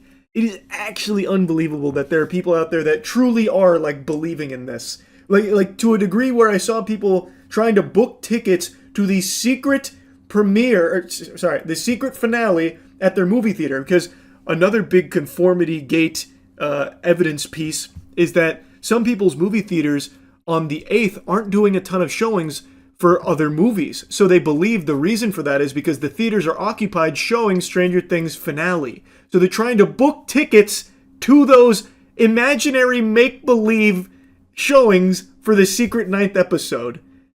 It's so weird. Now, at the end of the day, if I'm wrong and this is all by design, that'd be something special. I think it'd be extremely fucking stupid. That'd be a terrible, terrible, terrible decision. Like, it'd be something I'd never seen before, and there's merit in that. This would definitely be creative to intentionally fumble your finale, but it actually was you faking it the whole time. You didn't fumble it. You have a secret episode in the tank. That would be interesting, but still extremely stupid. I'd love to be, like, wrong about, Conformity Gate. I'd love if it's real. That would be, like, entertainingly disastrous as a concept, but I am just 100% certain that's not the case here. I do know that there will be the behind the scenes for Stranger Things that comes out. That is on its way, but it's not the secret 9th episode finale, I don't think, I'm sorry to say. Anyway, let me show you some clips from last night when I was learning more about Conformity Gate. There's actually a decent amount of evidence, but I think it's mostly writing mistakes. I can't imagine there's a decent amount of evidence to suggest a secret 9th episode. That, I think what they're probably looking at is fucking plot holes that this whole season was filled to the brim with. That doesn't mean that the Duffer Bros have secretly cooked up a plan that erases those, and it was actually all part of their master scheme to make everyone think that they fumbled. That would be the stupidest idea ever. What is this? X a lie. Wow. Now that's compelling evidence. Oh god. While both Susie and Vicky were absent from the epilogue, some theorists believe Vecna left them out entirely because he didn't know who they were and therefore couldn't include them in the ending he allegedly constructed. Oh, that's so sad. It wasn't Vecna who forgot who they were, I'm sorry to tell you. According to Conformity Gate theorists, the final episode of Stranger Things could be released January 7th. Why that date? Netflix previously shared a cryptic post reading, "Your future is on the way," accompanied by a January 7th tag, leading some members of the fandom to speculate it could be connected to the theory. It also is significant in general because it marks Orthodox Christmas, which aligns with Season 5's release pattern of dropping episodes on major holidays, including Thanksgiving, Christmas, and New Year's Eve. Every Insta account of Netflix in different regions changed their bio to relating of Stranger Things. No shit, it's their flagship series that just ended. Of course everything's going to be relating to Stranger Things. They want as many people as possible to watch it. Let bro believe in the whimsical. I don't care, ultimately, it's fine. It's a harmless cope. Hey, it'd be great to eat my own words. Maybe January 7th rolls around and they're like, gotcha, it's actually, here's the real ending. Nina Lynn has quickly become one of my least favorite streamers, which is an impressive accolade considering how few streams I watch these days. She really speedran this. Her and Jack Doherty occupy a very special place online of just being highly unlikable, annoying, insufferable assholes.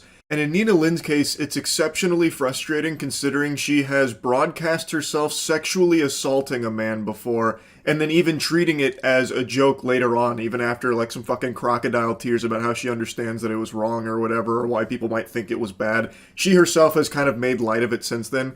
So, sexual assault superstar Nina Lynn has continued to stream even after broadcasting that crime, and her content's only really elevated since then. She's broadcast more crimes, and today she's been banned for her 3rd time in 6 weeks. You couldn't hit me in the head with a sledgehammer enough times to make me delusional enough to believe that Twitch is permanently banning her. My hunch is that this will be 3 days, or potentially up to a week. Tops. Absolute maximum I see this being is a week, and that's if all the stars align and Dan Clancy stops gooning for a minute to maybe try and, like, keep her stream down for a little bit to try and maybe put on a strong face of teaching her a lesson. But it won't be permanent. I think Twitch has made it very clear they don't actually take sexual assault that seriously when it's a woman doing it to a man. That is kind of the impression that a lot of people walk away from now, considering what Nina Lynn has done. She is the sexual assault superstar and has now quickly become the face of degeneracy on Twitch, and they don't seem to mind. So I want to show you a few clips since the sexual assault, which I already made a video going over, that are showcasing some of the lowlights that she proudly broadcasts on Twitch. We'll go ahead and start with the obvious. This is what people think is the reason behind her ban, where she stole items from Target on stream, and then when people in chat were speculating whether or not she actually stole them, she made sure to confirm that she indeed did steal those Target items, and in fact has stolen many more that you guys don't know about, which she openly just admits to and says, get fucked. Oh no, he's wildin'. I'm telling you, bro, even if it was the stakes, bro, yo, bro, ain't nobody missing no fucking money, bitch. Calm the fuck down. No Target is not losing no type of fucking money from some stakes, bitch. Right? Ass fucking bum ass steaks. I don't give a shit. Man, if I put this on Twitter too. Your mom's a bitch, you was a bitch, and happy holidays, all you hoes is bitches. A Shakespearean way with words. It is miserable listening to her struggle to throw together sentences because she is constantly in this persona where she's trying to portray a character that's like so tough and no nonsense, bitch that, fuck that, and that's all she ever says, so everything that leaves her mouth has to have that same like bravado to it. Oh my god, it's so cringe. She's so desperate to appear tough and uncaring, unfiltered. Yeah, she'll get a little crude, but that's Nina Lynn's brand, baby. She tells it like it is. That's sexual assault superstar Nina Lynn right there in all her glory. Go ahead, put that on Twitter. I bet you won't. I bet you won't. Just put that on Twitter. I bet you won't. Yeah. No. I don't give a fuck. I don't give a fuck, bitch. I don't give a fuck. Happy holidays, whores. Yo, like, I don't give a shit. Oh, hold on. Oh, matter of fact, you want to make a news? I got these from Target too, guys. Look, I got these from Target too. Guess how much I paid? $3.99. Get mad, bitch. Good one, Nina. A real slam dunk. Also, nothing says not giving a fuck quite like feeling the need to remind people of it constantly. The amount of times she has to reiterate she doesn't give a fuck kind of makes me think she does actually care. That just doesn't really seem like the behavior of someone that really doesn't, if she is just constantly having to say that. So we call on Monday. Oh, ma'am. Damn. Oh. And the language that you're using in front of a 13-year-old, I don't appreciate either. This is a public space. I'm So, gonna let you know that right now, man. This is a public space, you know, so. Well, and we wait our turn like grown-ups. No, In a 100%. public space. And I'm just letting you know that, sometimes you can also ask, hey, would you like to please use normal language in front of my daughter? That would have been great, too. I think in a public space, we kind of have an understanding. I'm not gonna lie, that wall is fucking, it's like, Well, I appreciate you cleaning it up now. Oh, of course. Like, I just don't think there's an issue, right? Not everything has to be This is like... It's like the most Karen argument. I cannot. I don't know, I just don't really think it's a big Karen moment here, to be honest with you, Nina. She was pretty polite in asking you to just maybe pump the brakes on those sentence enhancers you like to toss around loosey-goosey, considering her daughter is right there and is a child. Also, you're in a fucking nail salon where people are supposed to be going to relax, and instead now you're in there filming and being just like a giant annoying pest. I think it's pretty reasonable to just ask you to maybe have a little bit of class there. But I don't know, maybe I'm on the crack pipe. This is Nina's world and we're all just props in it, obviously. You know what? I already see the error of my ways here. Who are we to question sexual assault superstar Nina Lynn on how she conducts herself and her behavior? I appreciate the apology. Great. Oh shit. 1, 2. Sir, do not be recording. I'm saying that. It's just me. Trust me. We got no one else on there. We can't do that either. Yeah. 1, 2. We have to. Yes. Right. We had to do that. Yeah. Right. Fuck. Bitch. Shit. I don't know what's more pathetic in this clip, her or the guy she points to pretending to laugh really hard at this so that way he can get a crumb of attention from Nina Lynn. Both are really bad, but I think Nina Lynn's probably still more of a sad specimen. Very good one again, Nina. Her comedy stylings are top tier. Did you see the way she said fuck, bitch, and shit there? Because, the joke, just to explain the joke, it's a bit of a thinking man's joke. That mother asked her to not do that around children. And even the employee here of the business asked her not to film them.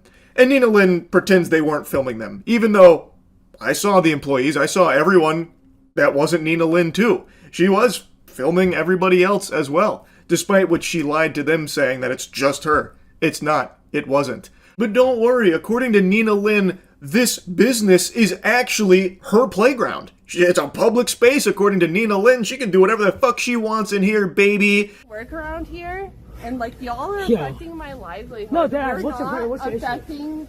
What is my issue? Yo, what's the problem? That y'all are coming Dad, in what's the here problem? and you're causing And who are so you? And who are many you? And who are you? Do you own this one? Do you own this one? Do I know? No. Oh man, you actually got to see it in real time there. The moths to the flame.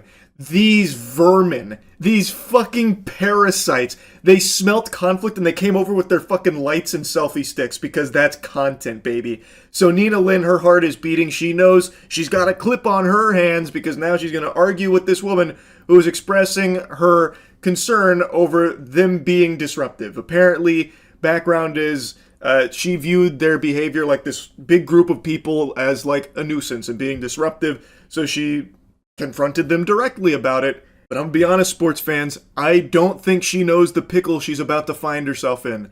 She has now just started an unskippable cutscene with the sexual assault superstar Nina Lynn, and it's about to get messy. So what's your issue? No, what's your issue, Dad? What's my issue?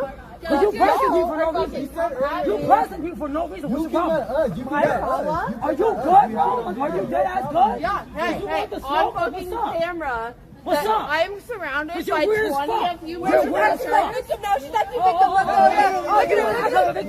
You act like a victim? Is that what you want to do? And Watching Nina and her posse handle anything is just, it's worse than nails on a chalkboard. It is hard to sit still because it is just so unbelievably annoying. So now they're like surrounding this woman here and all talking at once, and Nina's like threatening, "Do you want the smoke?" Like, oh my god. No, you're not. I'll tell you one thing. I smack the shit out of you, bitch. What happened? Is that y'all coming For real. Weird ass bitch. She's a weird ass. Hold on, bro. And I used to work too, bitch. So what's up? So what's up? And if there's any justice in the world, Nina, those days will be upon us again, with you getting another job that's not streaming. Maybe I'm wrong and this is a permanent ban. That would be a joyous celebration.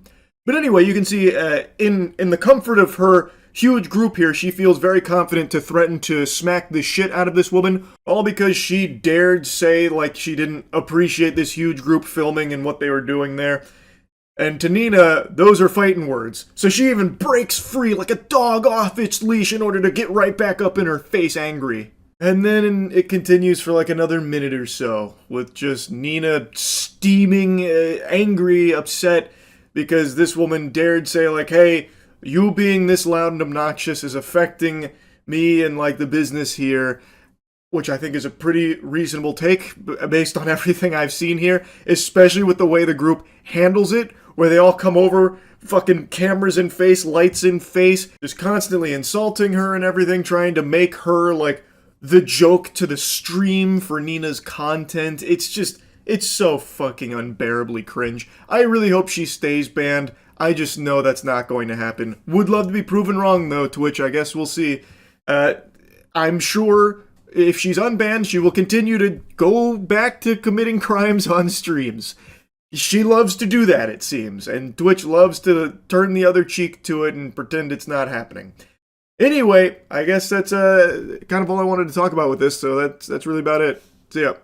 I wasn't home much yesterday, so I missed a lot of the happenings from the last 24 hours, but today I happened to see a wacky headline. Nicki Minaj praises J.D. Vance as assassin as Erica Kirk sits next to her. This was apparently at something called AmFest, where Nicki Minaj went up on stage to celebrate Trump and a bunch of stuff or whatever, and then I guess while she was busy glazing and gobbling on like the administration's wiener, she tried to pay J.D. Vance a compliment by calling him an assassin, which obviously raises some eyebrows as Erica Kirk sits right next to her. whose husband was literally assassinated. Ordinarily, I'd put the clip here so you could hear it for yourself, but I don't want to take a chance of DMCA, especially with how rampant that kind of shit's been going on. You can watch it yourself if you want, though, but she immediately recognizes the blunder. She kind of scholars mated herself there by using that word. To me, it probably sounds like an Austin Powers type moment where it, you know, don't say mole, don't say mole, don't say mole, mole. Where she was trying so hard not to use the word assassin, but then for some reason, her fucking neurons couldn't fire properly, and all she could think of for a compliment for J.D. Vance was that he's an assassin.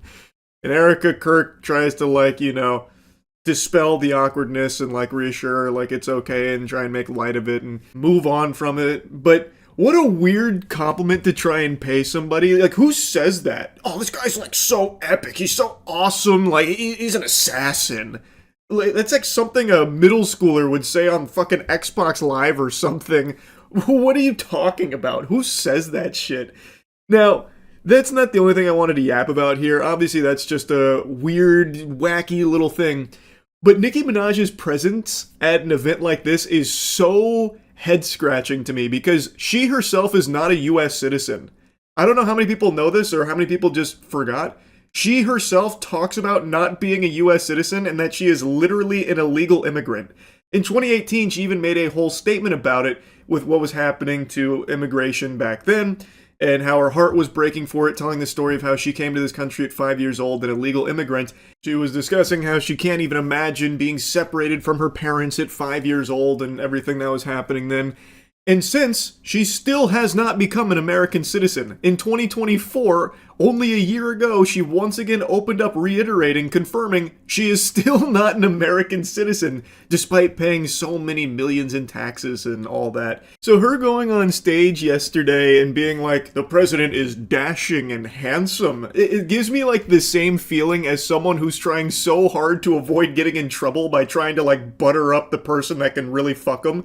Like, oh, you're just so smart and striking. Devilishly talented, by the way. Did I tell you that? Honestly, I'd go as far as to call you, like, a god. Even an assassin. Like, it feels like she's so over the top. Maybe she's worried about getting deported herself or something. So now she's trying to, like, suckle the titty here of this administration and, like, hide in its ranks as, you know, a public figure. So now she's just stuck looking like a fucking imbecile. Yeah, this administration is perfect. Like, Frosted Flakes, they're great. Yeah, who just said Epstein files? Someone shoot that guy. Yeah, us U.S. citizens. All of us, my fellow U.S. citizens, we gotta stick together. We love U.S. citizens like me, am I right? That kind of thing, like she's cutting fucking WWE promos. But I think there also might be another explanation here. Again, just another game theory. Maybe she's not looking to protect herself. Maybe she's fishing for a pardon for her sex offender husband. Since Trump likes to hand out pardons like they're fucking Girl Scout cookies, I think there also might be this play from Nicki Minaj here to try and get one of those for her husband, Kenneth Petty, who is literally a registered sex offender. Maybe she's trying to make it so he no longer has to keep re-upping that and getting in trouble when he refuses to do so, like recently when he had to go under house arrest for failure to register as a sex offender. So perhaps maybe she's trying to get in their good graces so she can then float the idea to Trump about, like, pardoning Kenneth. After the never-ending circus that has been the Epstein files, especially the most recent shenanigans here, it should be painfully obvious that the government is more than willing to bend over backwards to protect sex offenders and the most evil, heinous people on the planet imaginable. So it's not a far-fetched idea to think that maybe Nicki Minaj is making a play like that to try and get that special treatment for her husband. Yeah, anyway, I mean, I just found it to be a really interesting fit here. This is one of those situations, you know, the call's coming from inside the house. This shit feels a little odd because she herself is fundamentally the exact opposite of everything Amfest was presenting based on all the other clips I've seen. She is an illegal immigrant, she's not a U.S. citizen, and her husband is a sex offender. I don't know, sports fans, maybe I'm on the crack pipe, but that doesn't exactly sound like the ingredients, the recipe to a perfect fit for the conference she was attending here. But, you know, what do I know at the end of the day? I just wanted to yap about it. That's about it. So yeah, here's a story I didn't expect to be revisiting so soon. The Diana Rossini and Mike Vrabel cheating scandal.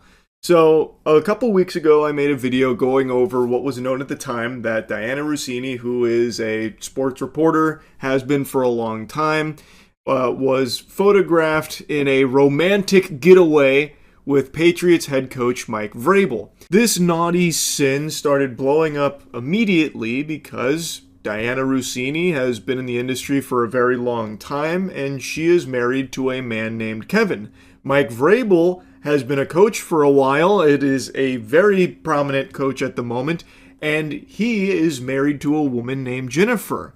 And yet here they are with this potential affair just now broadcast out there for everyone to see. So they started scrambling to try and come up with excuses like, oh, actually we had so many friends there and you guys just didn't catch them on camera. This is totally normal for a sports reporter to be romantically hugging and touching and being in a hot tub alone with the head coach that she's probably reporting on. And make no mistake, Diana Russini's favorite topic is Mike Vrabel. Before she deleted her Twitter account, banishing it to the shadow realm in a panic when people started combing through it, she had more tweets about Mike Vrabel than she did her husband and son combined. She thought about Mike Vrabel more than Garfield thinks about lasagna. She was always posting about him. And anyway, no one really knew how deep this rabbit hole went until the last couple days as more and more pictures emerged. This was an affair that had been going on for approximately 6 years. It gets fucking diabolical. Before getting into the new information though, I want to once again set the stage showing you just how much there was out there. It seemed like she was constantly gloating subtly about being unfaithful to her husband, but she wasn't shy about humiliating her husband Kevin. In fact, that became like her anime finishing move.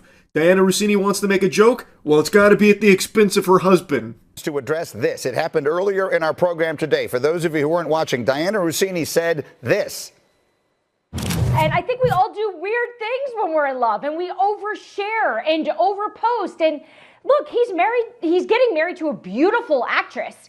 I'm married to someone average. I don't post a lot about him. If I was married to someone beautiful, I'd overpost too.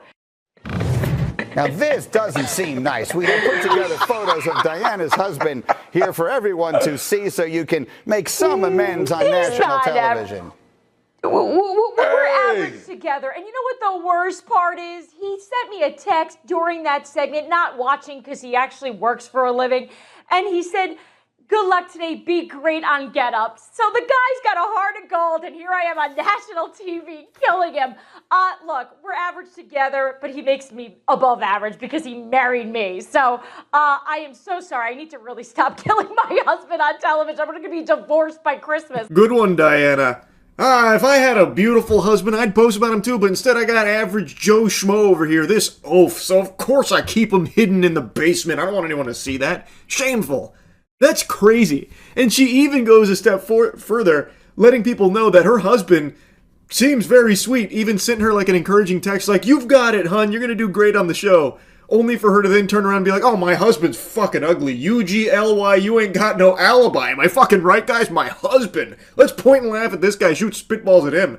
Not beautiful, by the way.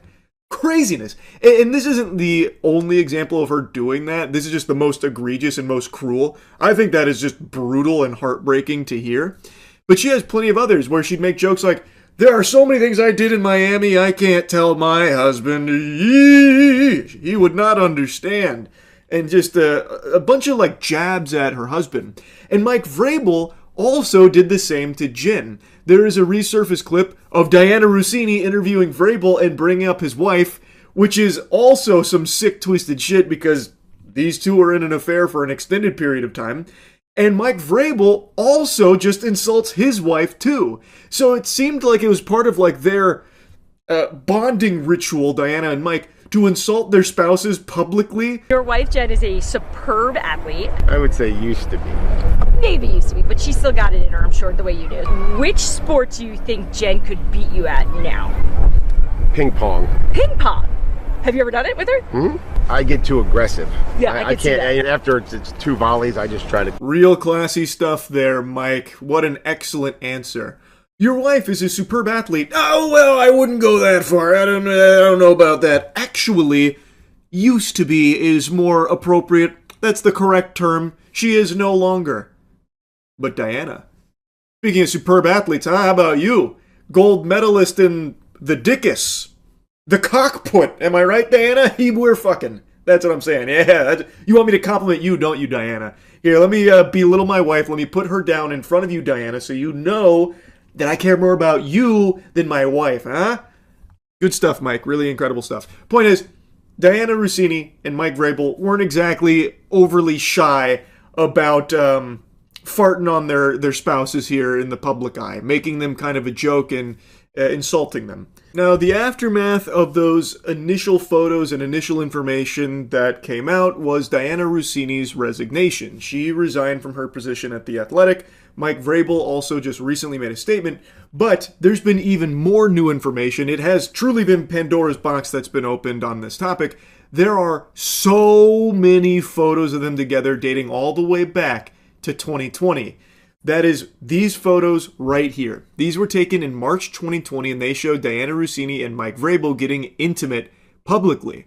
That looks to be a smooch coming in there. I'm no private eye, but I can say with a high level of confidence that right there is a kiss. I would eat my left shoe if it turned out to be anything but a romantic exchanging of saliva.